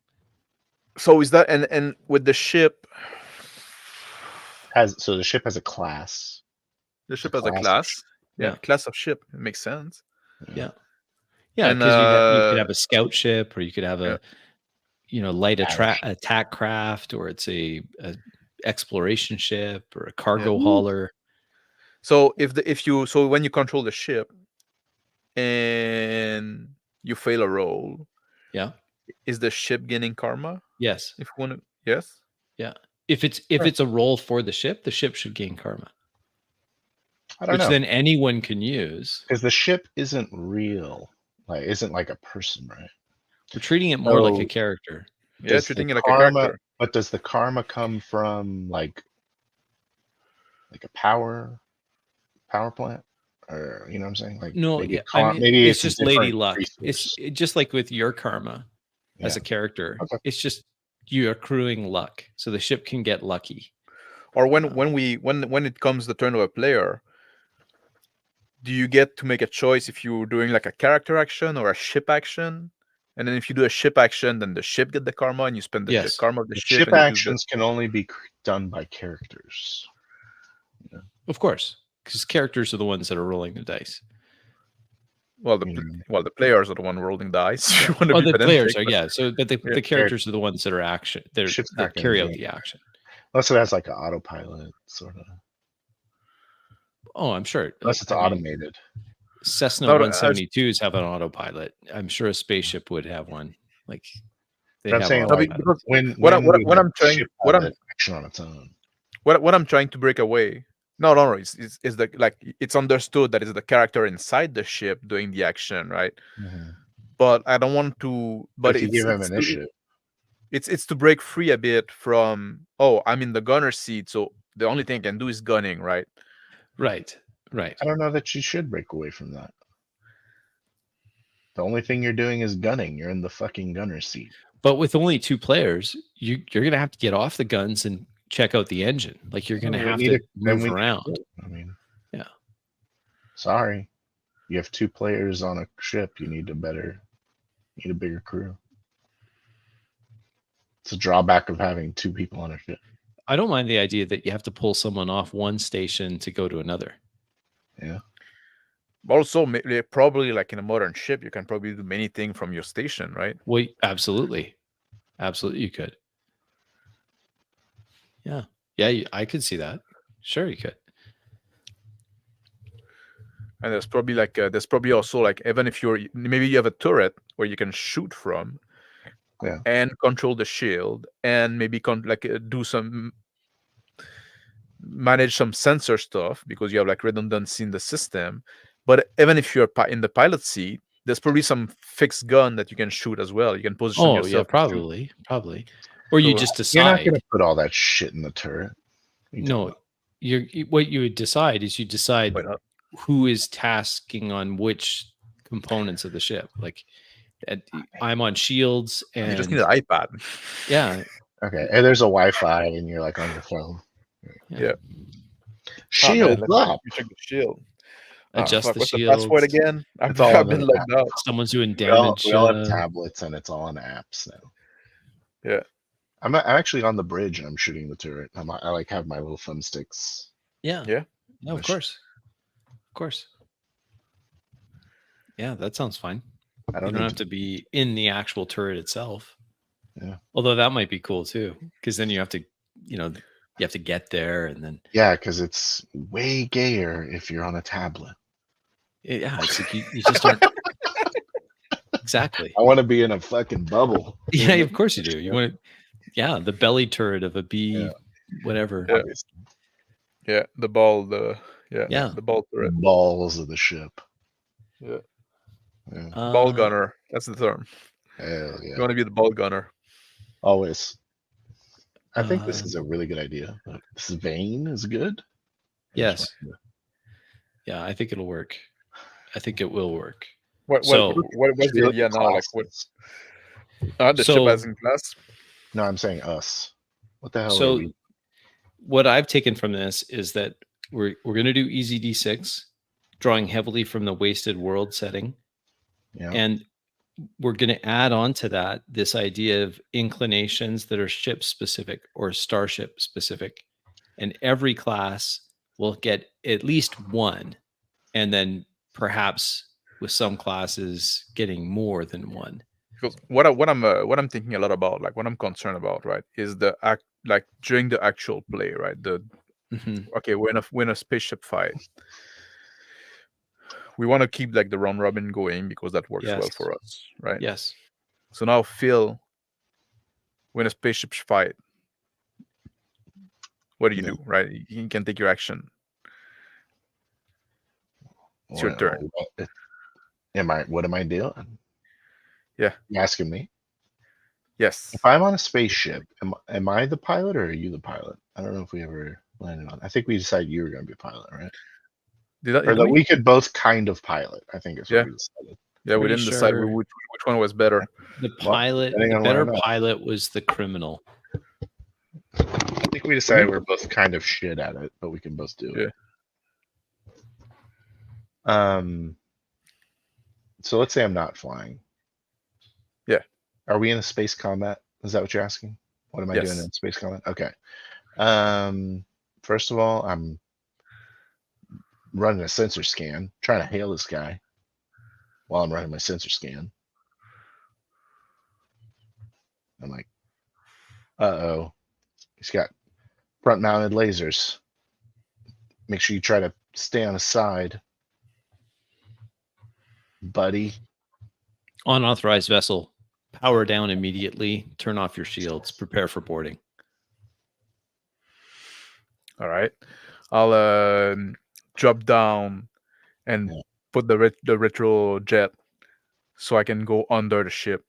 Yeah. It's my maneuver. I put power towards the shields. Diverting power. Turning the sensors off. Two blazing red beams slice just in front of the cockpit. Oh, I like the with the armor roll. Yeah. That's something that we can decide like how much power goes to the shield, right? So now like maybe you put full power to the shield, that's gonna be a 4+. So do we have power units? But it need to be a trade-off somewhere, yeah. Obviously weapons. Obviously weapons or speed. Sensors. Or speed. Yeah. Oh, you probably you probably have 3 things: speed, weapon, and shield. And you get 3 points to attribute between those 3. Sure. So if you do 1-1-1, everything's gonna be 5+ or whatever, right? Do we have transporters or no? Obviously No. not, right? Yeah. No. We don't have any bullshit. No transports. Do we have a shuttle? This is an atmospheric craft. It's capable of landing on a planet. But you see that what I'm saying there, like now you're like, you're in the seat, you're doing the sensor stuff and stuff like that, right? You didn't take a shot yet. Yeah. You So we should state what our systems are. I know you already did. Engines, shields, weapons. Yeah. Sure. What about our jump drive? Is that its own system? Engine. I I like put the that idea with of being engine. separate. But I would jump say, here's my suggestion: is the jump drive is engine, but it requires 3 points into it in order to activate. So that means you're gonna have to draw off the other 2. I would say that if you want a jump drive, we probably cannot do it in combat because it probably takes a long time or we shut everything else off. I don't know. I kind of like the idea of like high risk. You're in combat. You got to take it. You may actually take a few hits, but you have to divert everything to the engines to create that faster than light jump. Well, it's even higher risk if you have to divert all the energy to the jump drive. And Yeah. you have shit engine, shit shield, shit weapon. I feel Or like it you would be do- a different yeah. system if you're folding space, what Daryl says here, Firefly does engines, hull, and systems. That would work, because systems would be Oh, Yeah, systems, sensors or yeah. guns or electronic countermeasures. Hull could is have your 4. shield, your armor. Engines is your maneuverability, but also your jump drive. I think that's a good way. I like that. Yeah. Engine, hull, systems. Write that down. I agree. I don't know if I like that. Well, What you don't you don't get like? everything you like. Why don't you like it? What don't you like about it? I like You it for like if it's a damage thing, right? You can have like your system damage, you can have your Yes, hull damage, yes. you can have your engine damage, but Yeah. not for power allocation, right? Power Why? location. Because are you gonna shut off like, oh, let's shut off the life support system, right? Just like, no, that makes no sense. Then I don't there's the think sensor once we'd you shut set it in off, the but first. But I do like the idea of being able to shunt power around. Like, oh, we need to pour more power into the systems or we have to, it's going to get cold in here because we have to put everything into the engine, or we have to put So everything into our shield. if you don't have even one in systems, then your life support's gone. Like, let's say you have 10 points. Yeah. You have to keep one in systems. Also, You could do systems the is tied to 3-strike weapons. thing. You could do the apparently. 3-strike. Like, We don't have weapons, so who cares? No, but that's what I'm saying. I like the 3-strike thing, where it would go like engine, like first strike, you lose your engine, or you lose your engine, then you lose your system, be and you whole. lose your all. What? Yeah. In that sense, right? Just like, oh, we got a strike, now we're stranded. I don't know if like maybe like using your engine on the first strike, maybe that's too harsh. that's pretty But harsh. I like the idea. I like the idea of like you're losing your system following damage, and then if you follow more damage, then your ship basically like blow up, right? So keeping with the EZd6 rule set, though, I think we'd have to abstract it a little more than that. Like, we probably have to say something along the lines of, as soon as your ship takes, let's say the ship has 4 strikes, as soon as you've dropped from 4 strikes to 3 strikes, your checks on this will have a bane, or you'll have, instead of being able to roll armor 4+, now it's going to be 5+ or 6 in order to do an armor check. Just keeping with the normal dice mechanics for EZd6, rather than having something different for ships. I think the move is the first strikes are all hull, and then you don't actually get like a hull breach until 0. Sure. So you do hull, engine system. Like, so how tough your ship is how many strikes you have that are hull. So that'd be like 4 strike, basically, like. Yeah. If you had 2 hull strikes, if you have a really good shield, maybe you have an additional hull strike. Hull strike, Yeah. If we're doing like, let's say like since we have like a pretty basic ship, it's probably like be like 3-strike, right? Yeah. The first one. Yeah, we're rolling in a bucket of bolts. The first one hit the hull. Strike. Yeah. Do we have a hull strike? What I'm thinking is it may be just easier overall to say that as you take damage, you start off with, let's say, all of your checks increase 1 step, or like, so if this ship has an inclination where your piloting checks are successful piloting, or let's say the ship has additional thrusters or something, that's the inclination. The inclination is maneuverable. So pilot checks are going to be at a 4+. But after you take 1 point of damage, all of your checks are going to go up by 1. So now it's on a 5+. And then if you take 2 damage, now all of your checks are at a bane. And if you take 3 damage, then you've got a catastrophic failure and the ship is dead in space. 3 strike. I mean, if this, because we were talking about a ship that has 3 strikes, Mhm. or do you want to have it? Because I also like the idea of the ship has systems that could be vulnerable for specific targeting. So take out his turret, take out his engines, take out his, like, try to take out his radio. We don't want him communicating. Or is it just hull first always, then systems, then engine? Because I like the What idea if of just we saying we want to target one of okay? those things. We have those 3 system, right? That's 3, yeah, Yeah, 3 system. 3 But systems. we say like, okay, shield, weapon, and engine, and we can allocate power to those 3 system.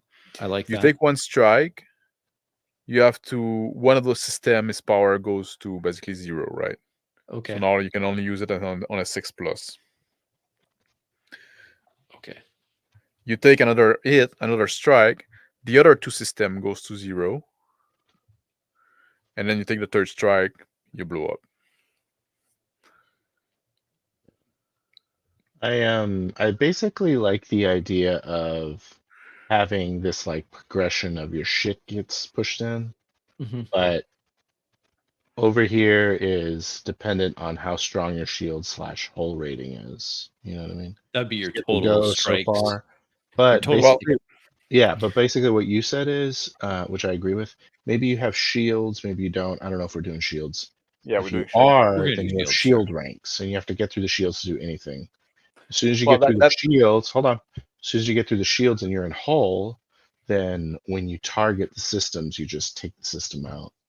It doesn't really do hull damage or anything, but you can like target systems directly at this point, I would say.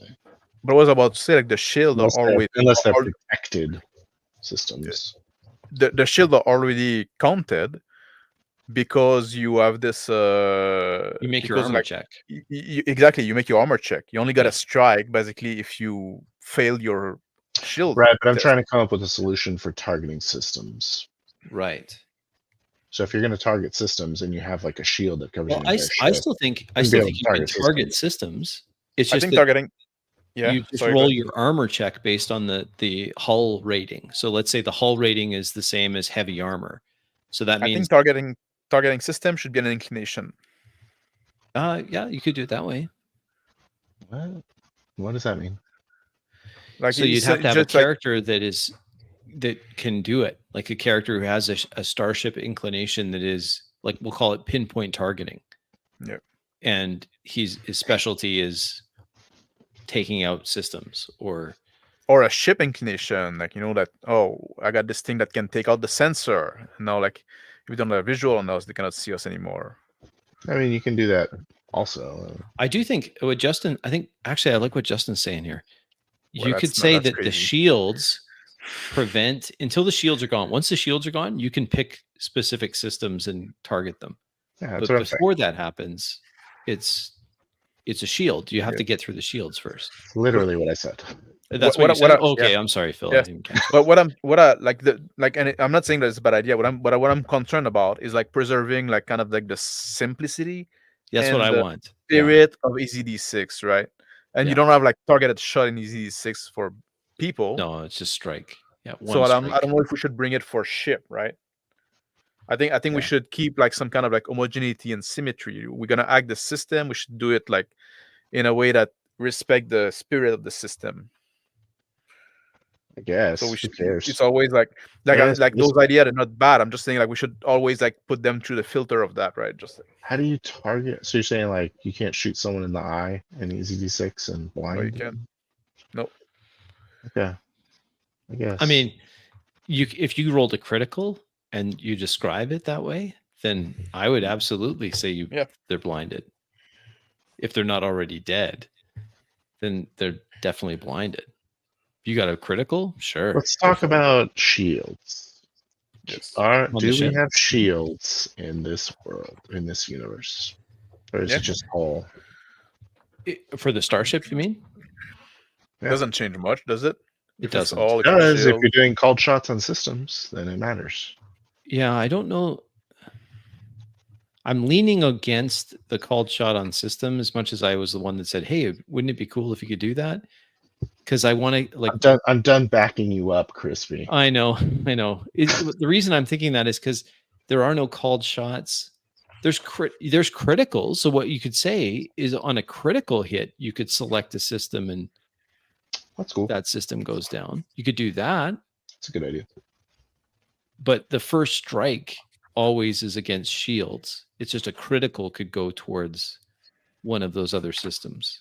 Mm-hmm. What I'm trying to avoid now, as much as I wasn't before, is I want to avoid creating a completely new mechanic. Like, let's try to use the combat mechanic as it already exists in EZd6, but just how does it relate to starships? Okay. You know what I should be looking at is the vehicle rules in Wasted World. I'm going to pull that up right now. So why don't we just do strikes on a ship and stop worrying about it? We'll just role play how it affects the ship. Yeah. We'll just blow some fuses and go flying over consoles. I'm just looking to see vehicle. Okay, here we go.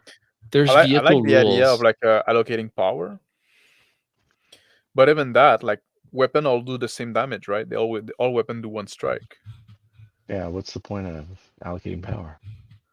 There's vehicle rules here. I'm sure we could just use them. Could we say like could we say like, oh, this weapon is gonna do like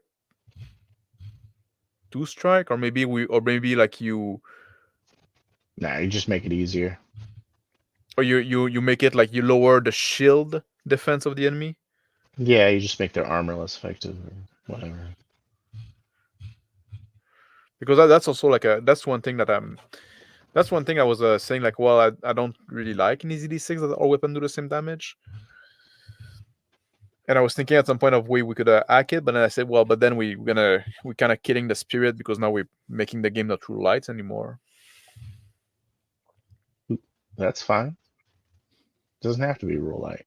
Well, I'm looking at the vehicle. That's not why we're picking EZd6. We're picking it because we like karma. Yeah. I think we should maybe this is already solved for us, because there are vehicle rules in the Wasteland. What are the vehicle rules on Wasteland? Let's just see what they do. Yeah, you want to share? Yeah, let me just share this with you guys, because this might be fine. Here, how would I do this? All right, present vehicles. I'm going to present. What page is it? It starts on page 54. Oh, you got it as well? How come I don't have it? You haven't talked to Eli. Share. Window. Here we go. You need to talk to Eli. I'm talking to you now. Yeah. All right. Fucking zoom that shit, man. Sorry.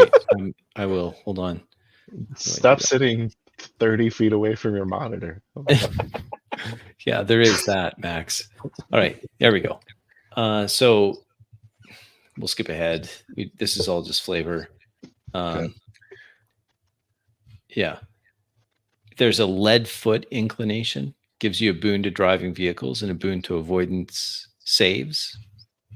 But in that game, it's assumed that you're alone in your vehicle, right? Everybody got their own vehicle. Yeah, this is like driving, but we're gonna try to make this work for spaceships. Vehicle maneuver class rolls. has Oh, to you do with see? how large and sturdy it is.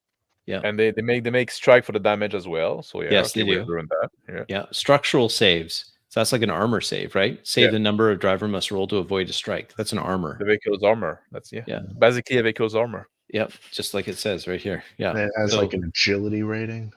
maneuver roll to perform maneuvers and stunts. We could totally do that. Easy. Yeah, that's what I was thinking about the engine, right? So What now kind of we have stunts are you shield, doing? engine. Spaceship. What kind of stunts are you doing? Not really Well, you doing- could do all sorts of stunts if you're thinking of, like I'm thinking of Immelmans, and you can spin it around on its axis and do barrel rolls or But what does fly it into do? the asteroid belt. You I know, guess like I that. need to be more imaginative. Yeah, think more space. But combat. I'm always thinking, what does it do, right? You can Yeah. say, oh, I'm doing a barrel roll. Okay, make your roll. I succeed. Okay, you made a barrel roll. Congratulations. So that would Yeah. add to the difficulty to hit you. Like, so that gives you a bonus to your armor. You're harder to hit. because Or you could. it's evasive action essentially. Is What what was you're the last taking. roll of But drivers? that's the thing. Like you said, like if you make evasive action, the other ship has to make a maneuver roll to be able to have a bead on you. Yeah. To be able to target you again, right? Yeah. So here we've got some other things here. And wait, fight. go back up a Sure. bit, please. Yeah. I want to point something out. All right. Here you got like the strict. Go back one more line or two. Okay, Right so there. you got like. So you got the strike. So this is what we decided as well, right? Your ship got its own strike. Fine. You got the structure save. That's what we say when we have shield. Yes. You got the maneuver roll. That's basically what we were saying with engine. And then you got the ramage. That's basically when we said it was weapon. So basically, like we're on the right track here. Like We we're are on the same mindset as a. As like Dave's got it. Ramage Yeah. is if you ram, right? Yeah, that's if you. but Yeah. The strike inflicted when vehicle hits another or its foot traffic, right? So your vehicle can do more than one strike in that system. So I guess the ramage determines how many strikes you're doing. Strikes inflicted. Yeah. Yeah. So We'll look at some examples. We'll look at some examples. I like the idea that, but I like where that's going because I really like the idea of like allocating power because that's a choice you can make, right? Mm-hmm. Your ship, like I said, like 3, and then you have to choose like, oh, do I want to put 3 in shield and 0-0? Do I want to do 2-1-0 or 1-1-1? Your ship can have just 2, maybe. If you're small, maybe your ship is not that great, so we only have 2. So, right, which one is going to be a 0? Which one is going to be like that can be interesting. Or 2 in each of them because you have a 6. Yeah, exactly. Bigger ship would have a 6 power plant. Yeah. So I think that's an interesting thing that would distinguish different ship and give you a choice that you have to make and a choice that you can change from round to round, basically. Okay. So okay, I like that. It looks like he says you can make it as complex or simple as your table prefers here. So if you guys need permission, to have a complex space fight, this sounds good. He's actually offering it. That all sounds good. I like that. All right.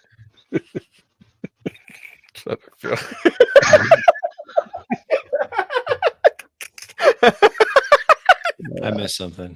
Yeah. This is being facetious. I basically was calling you guys cunts. Oh, yes. Oh, nice. Vehicle class. In other words, yeah. Okay, so here we go. Light vehicles, class. 3 strikes direct. Okay, there you go. Vehicle class. So here we go. We got light, medium, heavy, and super heavy. Yeah. And we could just translate that to spaceships. Perfect. Okay, so medium vehicle. Okay, yeah, 3 strikes 10 to strike with a 6 plus. Yeah. Sure. Motorcycle, 3 strike to wreck. Structure save 6. It's got kind it of doesn't have any armor. It's got kind of a speed aspect to it with so that would be like your fighter, right? Yeah. Light craft. Your TIE fighter. Easy. Nice. That's right. Justin saying we have permission to do called shots. You're absolutely right. Thank super God. heavy. Thank God. Cannot outrun any other class of vehicle. So this would be super heavy would be like your capital ship. Mm-hmm. Yeah. Heavy would be your basically you can catch up to the higher heavyweight, the higher weights. Right. We probably have a light one. I like that. I would say light or medium at the most. Oh. Yeah. Do we like the idea of light spaceships being able to catch super heavies and stuff like that? Yeah, because you're fast. You're fast. Yeah, but it's no air resistance, and you have giant engines. Yeah. Well, that's true, but we could say it's a power to mass ratio. So you have less. You're more inertia. maneuverable. You're more maneuverable. I like sticking with it. Yeah. So you like what? I like the way as is. I like it. Okay. Yeah. All right. When a vehicle takes its last strike, it's wrecked. Last ditch save. Skids to a halt and is wrecked. We would just say dead in space. Okay. Okay. Okay, and then you can just Very die if nasty. it blows up. Yeah, that makes sense. I think we're probably just going to die. You don't really get to jump out of the front window. Yeah, there you go. There's difficulties to hit. So shooting a full speed vehicle is 4+ to hit. Shooting from a vehicle at anything beyond near takes a bane. That makes sense. Yeah. That's easier than we're rolling against maneuverability. You just have a bane. So if you do your barrel roll or evasive maneuvers, it gives a bane to anyone who's trying to shoot at you. Yep. So if you Here's have your a boon, maneuvers. if you have a boon, it cancels. Okay. Maneuver rolls. Reserved for super cool moves. Okay. If you fail to make a maneuver, you take a strike. And you make a structural save to see if you can avoid the strike. And if you critical fail, the fail in 1d3 strikes. Wow. Wow, that's a lot. That's a lot. Probably, Those I are, don't really think that would apply to spaceships. But no, exactly. Those are land vehicles. No, So, this is a vehicle. Yeah. Yeah. Okay. All right. Here's your ramming stuff. Yeah. So that's interesting. Before we move on, when we look Yes. at the maneuvers, you're picking the difficulty of your maneuver, then you're rolling it. So if we're doing that, So then not quite. You that describe means, the maneuver. Here's what it says, Phil. It says just you describe the maneuver to me, and then I assess the difficulty. okay. So What happens if you succeed the maneuver? that's what I'm saying. So Okay. basically, I'm going to describe the maneuver to, I guess, Crispy, and then he's going to say what the difficulty is. And I Yes. succeed at it. Now, what you guys are saying is, I can't shoot at my target unless I mimic or exceed their maneuver to get the bead. Mm-hmm. So that's interesting because, like, I have to basically, effectively, I'm picking the difficulty of my maneuver by describing it. Right. And the other person has to do the same difficulty maneuver. Right? It's not really a contested roll. It's just can they match a set difficulty, right? Mm-hmm. Or do we want to just have a contested roll there? Oh, I see what you're saying. I kind of like the contested roll. Yeah. So someone's going maneuver crazy, and there's a gunner, even though we don't have guns on our ship. Then we Kind both of a moot point. We don't have guns. So we're doing a contested roll to see if the person can actually get the shot off. Then they do the shot, and then we do the armor check. Well, what if we just like impose Bane on them? That's what I wonder if that would be better, Phil, is just to impose Bane or boon. Like if you make your maneuver check, you get a boon on your next shot. Well, you can either make a maneuver to give you a better shot, so then you get a boon on the shot, or to avoid. If you want to keep it simple, right? Okay, here's what I would see it. You roll. Maybe your ship has a maneuverability score. Let's remember let's remember we're talking about. Let's go strictly player perspective because I think it's important to remember that Crispy is not a player.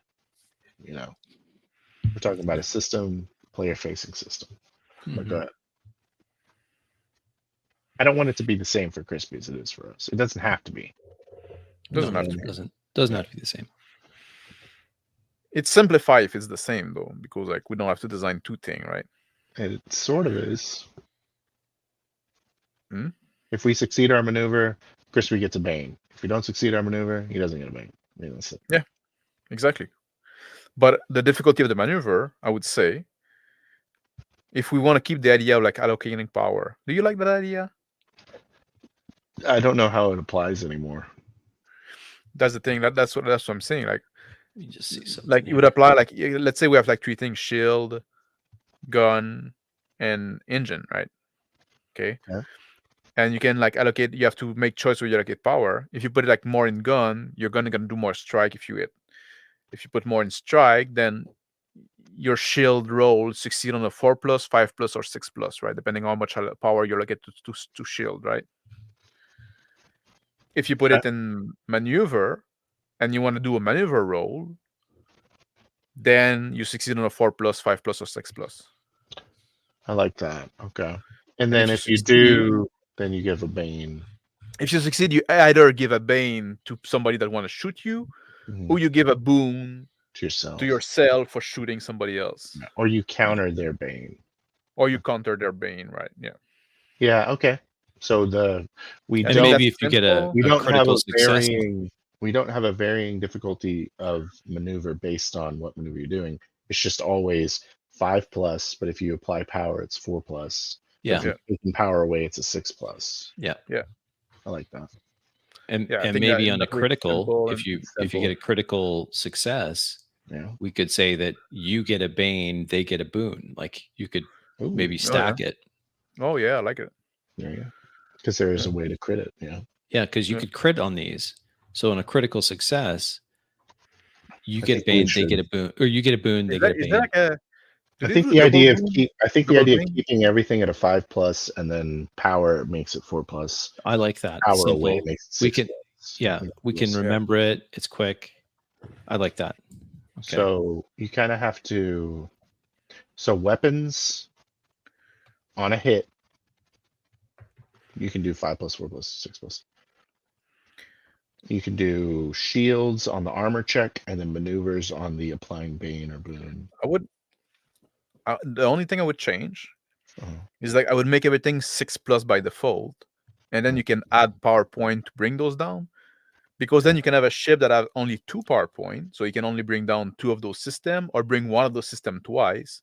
Yeah. You can have ship that have 4 power point, Right. and then you can right. Or you can't have negative power. No, you So can't have it negative. makes sense to start everything at 6+. Yeah, exactly. Yeah. So and then you can just like depending on their power, you can just allocate them, and then anybody on their turn like can say like, oh, I'm diverting the power to the shield, and then like, all right, I like that. I like that. So the best power plants are like 5 points. So you Right. get 2 4s, 1 5. Yeah. Yep. At least there's a choice there. And it also gives you a way to level up. Can through I loot? Because you can get a better power plant. Can I turn my maneuver into a 3+? That'll probably be more of like a Oh, I almost just like had a a thought. magic item sort of level. I'm not against it. I just had a thought though. Remember how we talked about the two predominant fuel sources? Yeah. There was AM3 and and thorium, the thorium tritium. 17, or yeah, 198. No, Yeah. 178. Thorium 178. thorium 178 and AM3. 198 for the new engine, but we're Yeah. not there. We're not quite Because there then, yet. then that could be the loot that you're like, you could get that and then it gives you more power points, but maybe on a critical failure there's more bad stuff that happens because you're playing with way like a huge power budget. Oh yeah, changing your power takes a roll. Right? Ooh, there's Or- an idea. Or is Yeah. that or does Like that the or engineering check. Or Or it does takes that an deplete engineering our, check once you've taken damage. or do we have to track our thorium reserve? I don't really want it to be. I freaking hate space games where it's like, or space Maybe we movies just where it's like say- about the fuel running out. I hate it. So Wait, make it we real- definitely, you make we it- definitely have make to it track real- the AM2. yes, Sorry, Phil. yes, antimatter you have to track. You can make it real like big picture. You can have like 4 units of AM, whatever. AM3. And then after every battle, if you I don't know. If you're running a lot of energy, GM's discretion maybe. See, what I was Okay, thinking, make Phil, is an energy check, make an engineering check to see. you could if you use burn the fuel. AM3 reactor, kind of like a magic item. Essentially, it I thought gives the you AM a short-term boost. Or you know, I thought to the AM2 was power. just for the jump drive. Yeah, you know what? That's what we had said. The AM3 Yeah. is for jump drives. I'm sure if you were able to.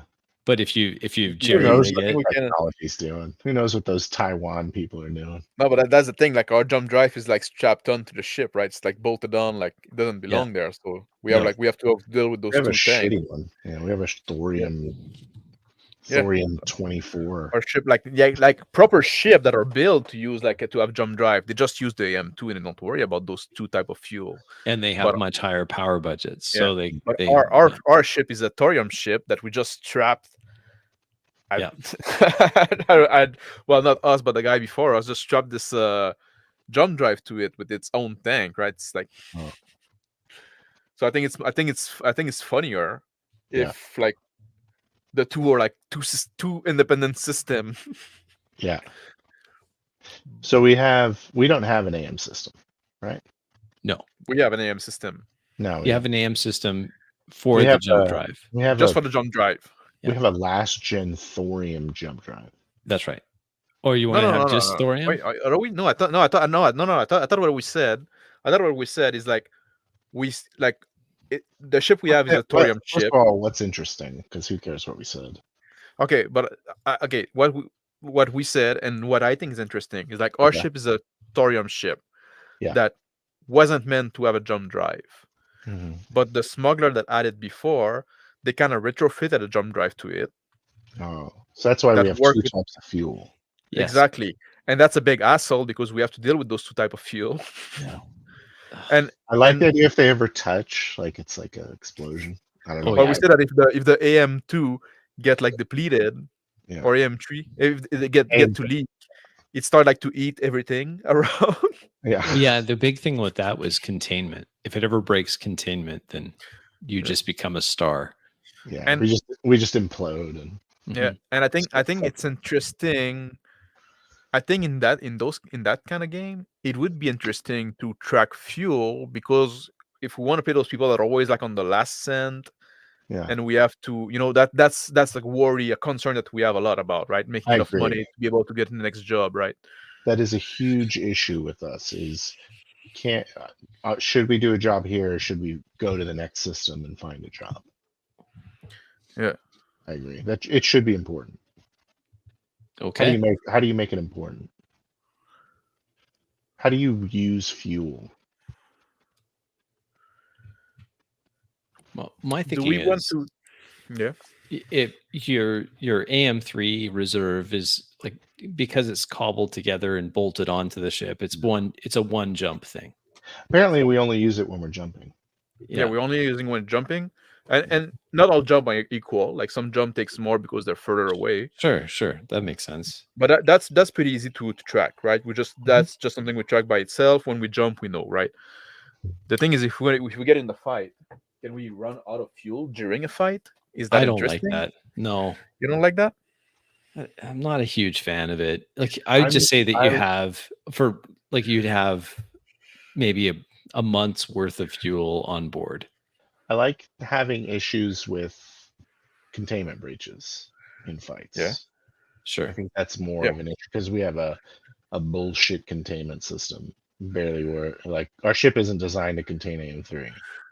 No, it's We all have this, bolted like- on. It's like, We have It- this like weird jerry-rigged personal force. yeah, you have the wish.com Oh, jump keeping drive. us keeping us from having our testicles run off. Yeah, you're all going to be sterilized by this Yeah. thing. It's like, We've frozen our sperm. And Yeah. we're fine. Or we would just have to just descend ourselves, like, oh, quit, go in the jet suit, and then just like fly out, yeah. looking the ship from away. Yeah. But I think it should be whatever we use for the fuel tracking. I think it should be in the same vein as the rest of the system. It's but more cinematic. It's less. what I like think about maybe the idea of every- like sorry, Phil, go ahead. I was gonna say maybe every time we jump, we just roll a D3 and see how much fuel takes. Pretty easy. Sure, you could just do it as a. You could just do it as a. What is that? The Cipher system uses this. It has a certain number of charges. If you roll a dice and get a 1, you lose a charge. Yeah. And then when Okay. it's down to 0, you're out.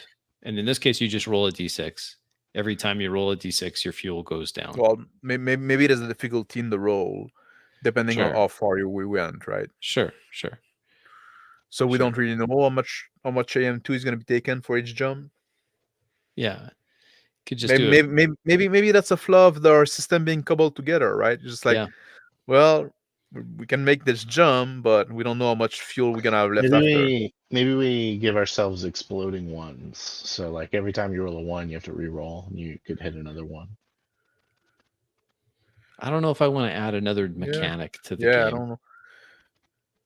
Well, But like, we what I'm are, more in case you want, we're Yeah, talking no. about the fuel mechanic. what I'm more concerned about, well, but the fuel mechanic, you know, if we just want to do it simple, we can say like, well, each parsec require that much fuel, right? That much AM2. That's it. I like right? what Big Bad said here. You could just do after every scene where you're doing a scene in the spacecraft, you just roll to see how much was used, or you just roll, and if you go roll under the target, whatever the target is, then you've used up some fuel. If you roll over, then your fuel is the use is negligible. But okay, here's what I think, right? What I find interesting in the idea that you could run out of fuel mid combat. I like that idea because that could be cool, right? That could be an interesting thing. Like you go in combat, you have to ramp up all your system. You're gonna build into your fuel faster, and it could introduce a choice, right? Like, do we want to go all out? You know, we say like maybe your ship has 3 energy, but we could decide to just use 2 energy because that's going to be an easy fight, and we don't want to burn the fuel too fast, right? So I think there's kind of a gamble there, right? Oh, we can put more energy, and then the fight is going to be over faster, or we try to save energy, right? I think there's something that could be interesting there. All right, I figured it out. Yeah. Basically what you're saying. Okay. Kind of treat it like magic in EZd6. Oh. So Okay, that's you interesting. roll a d6 for however many power points you're using, and you're limited by your reactor. And then every time you roll a 1, it takes away a thorium strike. Okay. And that represents your tank. And that's your tank. So you have a number of strikes. And then if you're putting more fuel in, then you have to roll more d6s. Yeah, that makes sense. Those are not the same strike as the ship strike, right? They're no. This is just your fuel reserve. It's just dropping your fuel reserve. Yeah, I like that, Phil. I think that makes a lot of sense. And yes, there is an Expanse RPG. When do you make the roll? You make the roll every round. Every round? Every round you're using power. I would say, yeah, I guess you would every round. And you can have an engineer down there to like use his I keep fucking forgetting the name of these inclination. Uses inclinations to modify, those rolls. That'd be a roll that could effectively be modified by personnel. Okay. So every round you use power. What does that mean? Like if your shield got hit? This means that we probably have a lot of strikes because you're doing it every round. Yeah. Okay. But I mean, like, what I'm talking about, that you say when you use power, does that mean like if you did a maneuver, if you shoot your gun, or if the shield gets used? Yeah, if you're rolling better than a 6+, then you're using power, right? Yeah, because you use your power points to drop the those maneuvers and other. And so if you're putting it into the engines, weapon rolls. So let's say you use 2 points to lower it from a 6 to now a 4. Yeah. That round, then you'd also have to roll 2 dice 6. If one of them comes up as a 1, then you've used up 1 unit of your fuel. Yeah. And then you give like the inclination could be you get a hero dice, so you get so many hero dice to re-roll those ones. Oh yeah, you could do that. Except that would be like 1 hero dice per scene. I don't know. That's a different. Because it wouldn't be 1 hero dice. Depends on how good.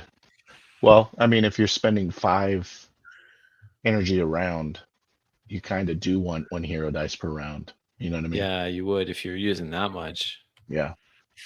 I'm talking like 4+4 + 5+. We're okay with like high risk, high reward, right? Yeah. Yeah. Even then, you're probably gonna fucking roll 2 1s. You're probably screwed. So if you're on 5 dice. So every turn, basically every turn, right? We decide how much power we get. Like 1, 2, or 3. Yeah. And Or more. for every point that we or more. That's what I was saying. Like your power plant. Well, limited The by best your power plants are probably like 5 or Yeah, 6 exactly. or 7. But let's just say we have like a 3 power plant on the ship, right? Okay. Just to make it like a concrete example. So now every round we can choose to allocate up to 3 power point to different system. Yep. So we can say, okay, I'm gonna put 2 in gun and 1 in maneuver. Yeah. And hope that we don't get shot at, right? Yeah. And so the engineers can roll 3 dice. 3 dice because we use 3 power point. But if we use only 2 power points, say we're gonna put 1 in gun and 1 in shield, we can only use 2 dice. Yeah. And then you roll gives you a strike on your thorium reserve. And if we roll, and is there like something for rolling 6s or? Yeah, I would say if you don't roll a 1, as long as you're not rolling a 1, then you're not, the thorium reserve is still okay. Like you're just sipping the fuel. We can make a benefit for 6s. You can make it a 6 doesn't have to roll the next round, or yeah, you could say that. Could generate more power if you really wanted to make 6s good. I don't know if we do. You could just ignore 6s and just make it. Do you roll a 1 or not? What if we say that if you shoot your gun, if you make a maneuver, if you make a shield roll, and you roll a 1, then if you just wrap it in the same roll of the whole thing, right? So instead of adding another roll, we just say, well, you roll a 1 on the gun thing, then you lose 1 Okay, unit so 6 will take a 1 out. Is what you're saying? No, I'm saying like you shoot your gun, right? So you make your gun roll normally, right? Yeah. Mm-hmm. Yeah. And you added like 1 unit of power, so now you get a hit on 5+. 5+. Yeah. But if you roll a 1, you lose a unit of thorium. On the roll to hit? Yeah, on the roll to hit, on the roll for shield, so and on the roll for maneuver. 1 rolled in a check that, so whether it's a maneuver check or guns or systems or something, a 1 uses up a unit of fuel. That's a good way to do it too. And it kind of makes another avenue for hero dice. Yeah. And hero dice. And hero dice. But I'm saying, like, you could be you could add an inclination that allows you to reroll those 1s. Yeah. Or allows you to. Yeah. Because it's in the system, it's already supposed that 1s are negative effect, right? Yeah.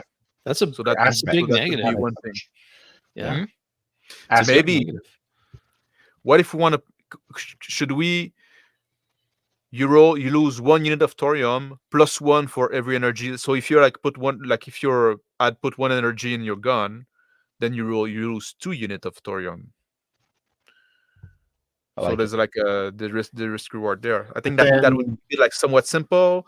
Yeah. You'd wrap everything in a single roll. Yeah, I like it. You have a roll. I like it. If you have a boon though, you're rolling 2 dice. Yes. So only the bigger 1 and a 7, or I'm sorry, if I roll a 1 and I don't know why 7 come from. If I roll in a 1 and a 5, yeah, it's a hit. Does the 1 do anything? No, because if it's a boon, you only take the higher roll of the 2, right? The higher die. I think it should do something. I like it. Why should it do something? I don't know why. I like if you're only losing thorium on a 1 in 36, that's kind of shit. That kind of breaks the game. Well, when you have a boon, right? You should lose thorium often if you have a boon, especially if you're spending power to make it better. But if you have a boon, well, you lose more, right? You lose more. You don't lose you don't lose more often, but you lose more. But if you have a boon, it also mean like you would more likely to lose thorium. But yeah, exactly. The boon doesn't come from the power; it comes from the skill. Yes. Yeah. So you shouldn't lose more. You shouldn't lose extra. More thorium just because you're skillful. Because it's using your skill. But you shouldn't not lose thorium because you're skillful.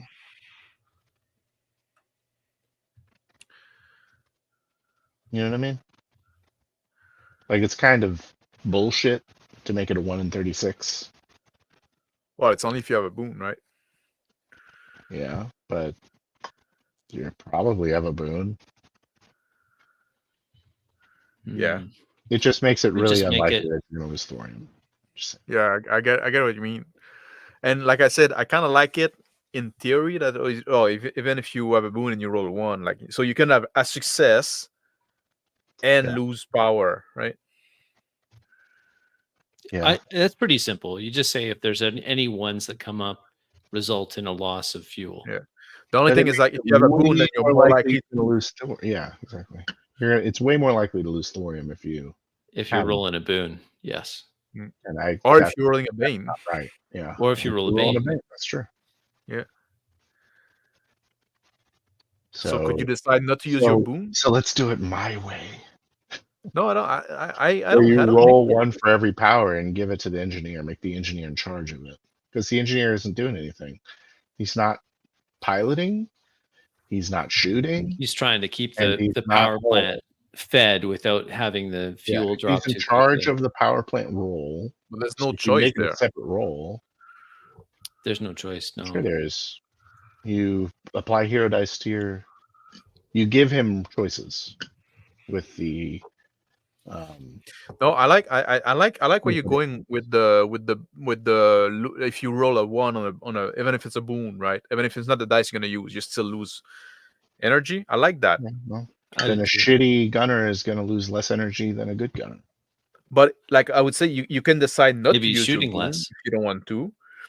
But it's also maybe you're just like maybe you have a boon because you can So you have shoot a like choice. two strike, right? You can it's like you got 2 shot, right? You in the same round, you're trying to take 2 hit, and maybe one of them is gonna hit, right? So if you have a boon to shoot, you have the option to not use the boon. Yeah.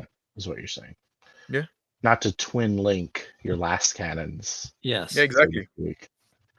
Yeah, if you have a bane, you don't have a choice, That's but true. that's fine. That's fair, right? A bane is, yeah. You're shooting with a bane, you're probably gonna suffer a consequence. That's Yeah. fine. I don't hate That works. That works. Do we like that? Because I like mine more still. My concern about your idea is that Where it the does where there's an shoehorn engineer. one person into that role that's always going to be like every turn is rolling the same check again and again and again. That's and the same again. problem with space combat. We're talking about the problem with space combat. Yeah, exactly. Someone is going to be rolling the same thing over and over. Well, that's why I was thing that thinking about the ship engineer action. does. This roll happens whether there's an engineer or not. The thing that the engineer does is he adds his aspects, and he has modifiers that allow him to ignore ones in some way.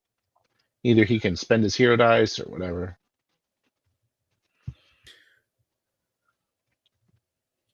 But this roll's happening one way or the other. You know? But I also don't like I don't this. hate your thing that you're saying, but what does the engineer do? Is there an engineer in this game? No, there's no engineer Why? That's because we do ship action. That's such a huge archetype for sci-fi games. There should be an engineer, and it Because should be no, but that's a huge problem in sci-fi game because now like, I have that role, so I'm gonna do this one thing, and you know it's like it's fucking boring. That's why you're like you want to do like ship everything's action. boring. Everything's boring. Yeah, we're trying to make it not. But sorry, it's boring. I think Piloting is we are boring. pretty exciting there. Gunnery is boring. It Everything's doesn't boring. have to be. Doesn't If have to it's be. if it's Engineering quick, doesn't have to be.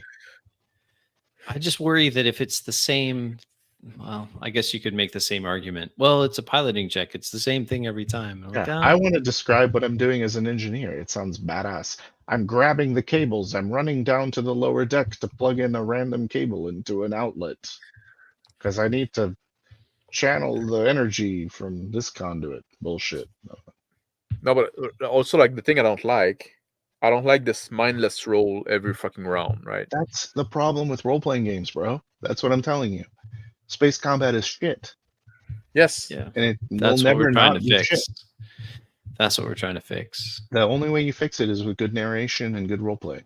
That's why I It's think never not going to be in this case, maybe less rolls is better.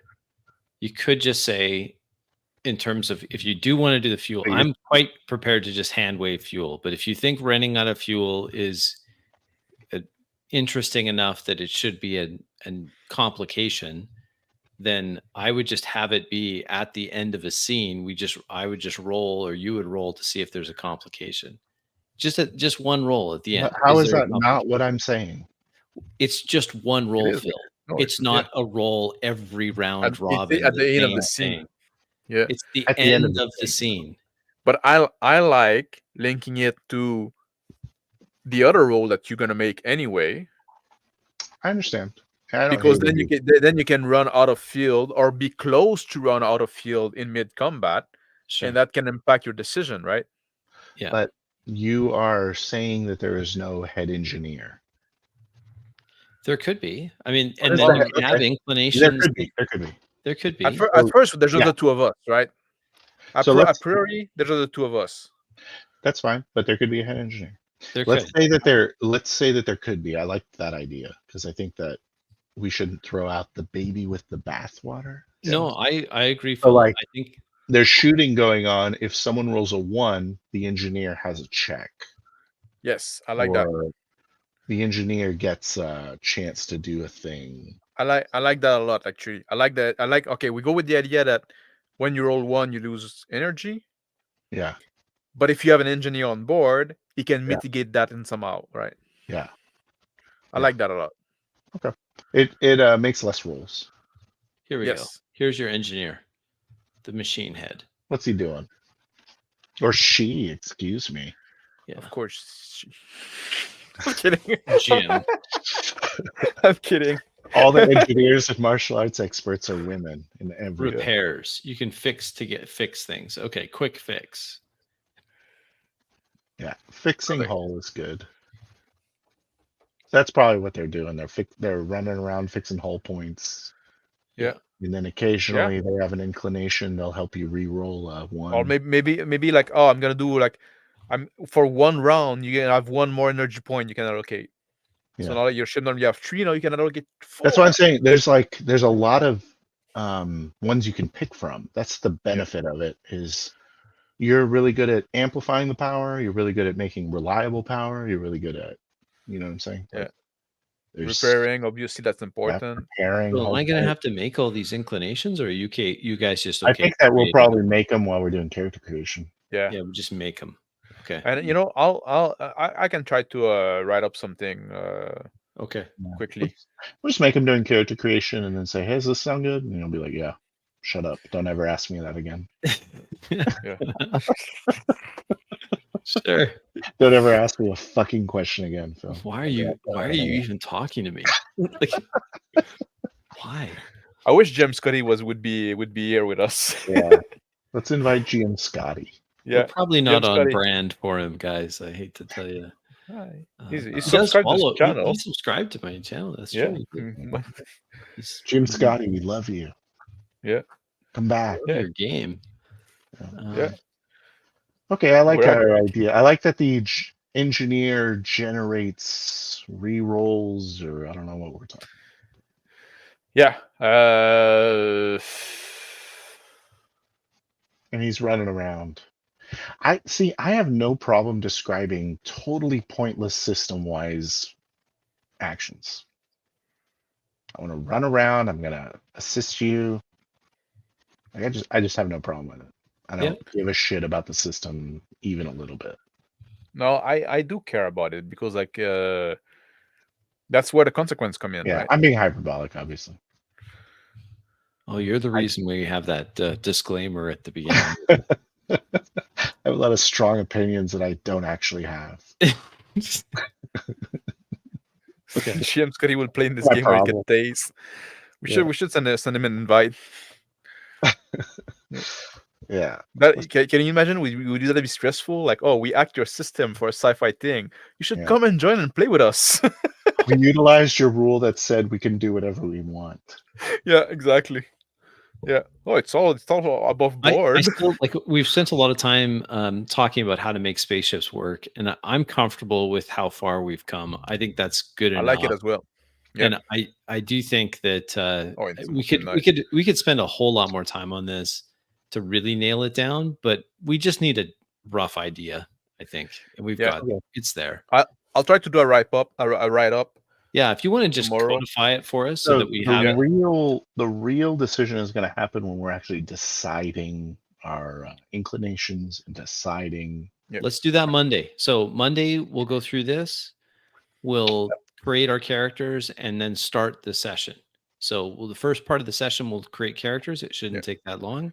And Then I'll we'll get go this right into- wasteland thing as well to look at it.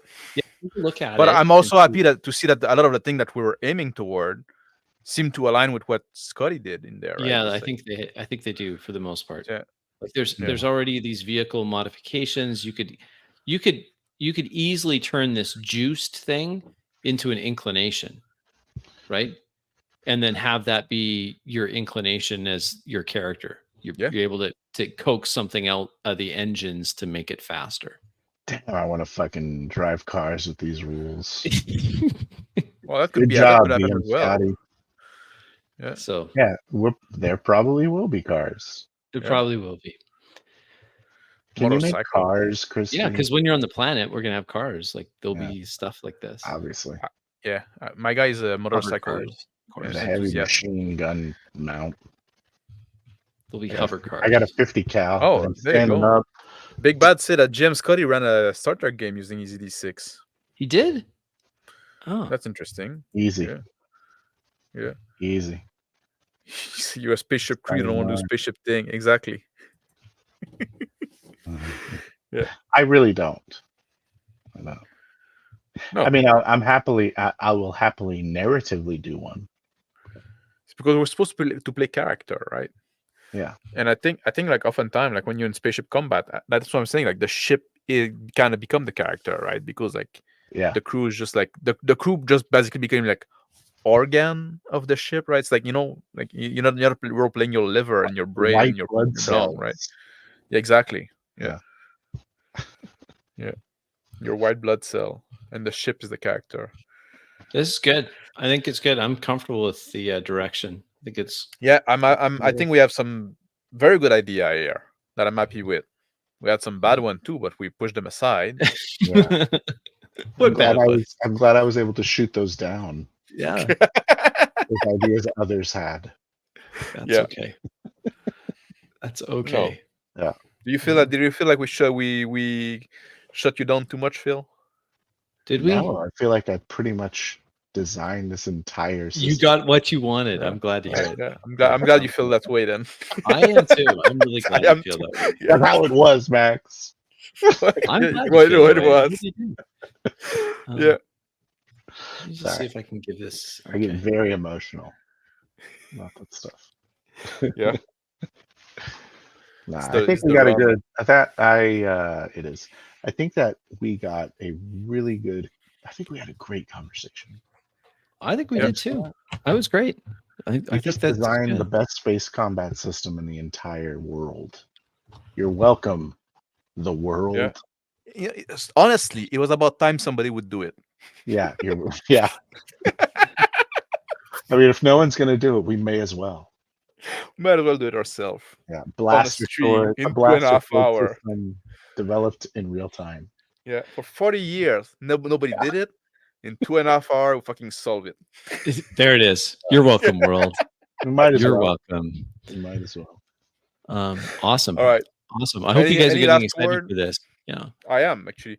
We probably need to. Are we doing character on Monday? Or we Let's do characters on Monday, and then we'll try to do that for the first half, and then we'll launch right into the first our first session. Okay. And over the weekend, I'm gonna try to jolt down some of those rules that we discussed here tonight. Yeah, if you could nail that down, and then we'll try to make sure everyone has the EZd6 wasted world. And then if we can each look through the character, the heroic paths. Yeah. That's your classes. See which one we can reskin to be in the And then Yeah, and you know, like I was looking at in the book, right? Like, and a lot of those class, even in the fantasy one, like Yeah. can Can you basically reskin just it? be used Sure. as well. Of course you Yeah. could. Basically, don't need That's the reskinning, one. right? No, yeah, you Right. could just use it. If Absolutely. you're if you're gonna be not in a spaceship, I mean, you're gonna use a fantasy one. That's fine. Yeah. Yeah. Absolutely. And Yeah. then we'll just need to, Yeah.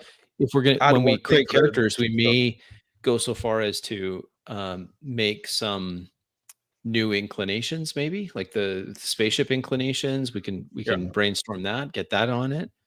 That And interrogation, defense, mental strike, Yeah, and if you There we we can share that as well on the yeah. We can- which was a solid system that we decided not to use. no, we're not going to Yeah. use that. But it was a But good we system. can share I'll that save on, it for the on horror the Discord version as of well, right? If EZd6. you have idea for inclination, just like write them down, right? Make a document, Yeah. make a text document, and share that out. Easy. Yeah. Easy. Yeah. Are we having a fourth? I don't know if we're having a fourth. Fourth For which? inclination. Fourth person in Monday. Oh. It's open, and we It's certainly open. could. Yeah. It's open, Crusaders. Yeah. If you want to try the 4D session, the 4D campaign now, right? Just like there's a spot open. There's only 67 more sessions to go. Yeah, You Justin, better get in here. You better get in. Yeah, Justin, Daryl. I think. Yeah, all you I think. guys. I like. No, I think the ship should have one gun. I don't Sure. want guns. One I like defensive guns. gun. Sure. Our ship don't I have know, gun. I know we designed a great system here. for We did. guns. So our ship don't have a gun. Doesn't have a gun at all. I think we'd have one I think that we little have to. pea shooter. I say we don't have one, and we have the Okay. option to salvage one. And Yeah, Okay. yeah. Make that loot that you need to get. we're Great we're idea. Alright. we're a freighter. We're a freighter, right? Yeah. You're Interesting. a tramp cargo Yeah. ship. Yeah. Yeah, basically like the spaceship equivalent of like a 16 feet cube, right? Yeah. Yeah. A board cube. No, like those tube truck. Yeah. that was- Yeah. I'm Yeah. gonna go look for some cool spaceships. I'll find something that Let's get AI on the case. yeah, or I think something. ships should look like classic cars. Yeah. That'd be cool. It has that kind of aesthetic. I like it. Yeah. I'll find something. Something that's got some boxiness to it. Yeah. It's very utilitarian. Yeah. Nothing flashy. Fake wood side. Yeah, it's got wood Fake paneling. siding. How I does think this our work ship on definitely have a re-entry? fake wood paneling. It looks Wood like it's from the paneling on 70s re-entry. for some reason. Yeah. It's always an adventure. Looks like it's from the 70s for some reason. Yeah, that's Yes. right. It's Yeah. got fuzzy it came dice back in the it came back rearview in mirror. fashion at some point. It all Like comes it. around. Yeah, it's all coming around. Okay. All right. Cool. I'm gonna end the stream now. Like we passed Alright. 2.5 hours. That was a good episode, guys.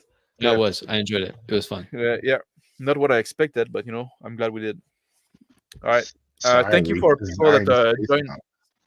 Yeah. No. Yeah. Exactly. Like now we it was all to choose a system that doesn't suck. Let's design a fucking space combat game, space There we combat go. system, Done. And not put weapons on our ship. and not put weapon after all that. After not put all of weapon on our that. ship. Easy. All right. Thank you for everybody that joined live in chat. Thank you for Phil and Crispy that joined me on that stream, right? And for people that are gonna watch on the replay, and make sure that you can leave your comment down in the section. I might read or might not read them. I usually read them. I don't reply to all of them because I'm bad at that.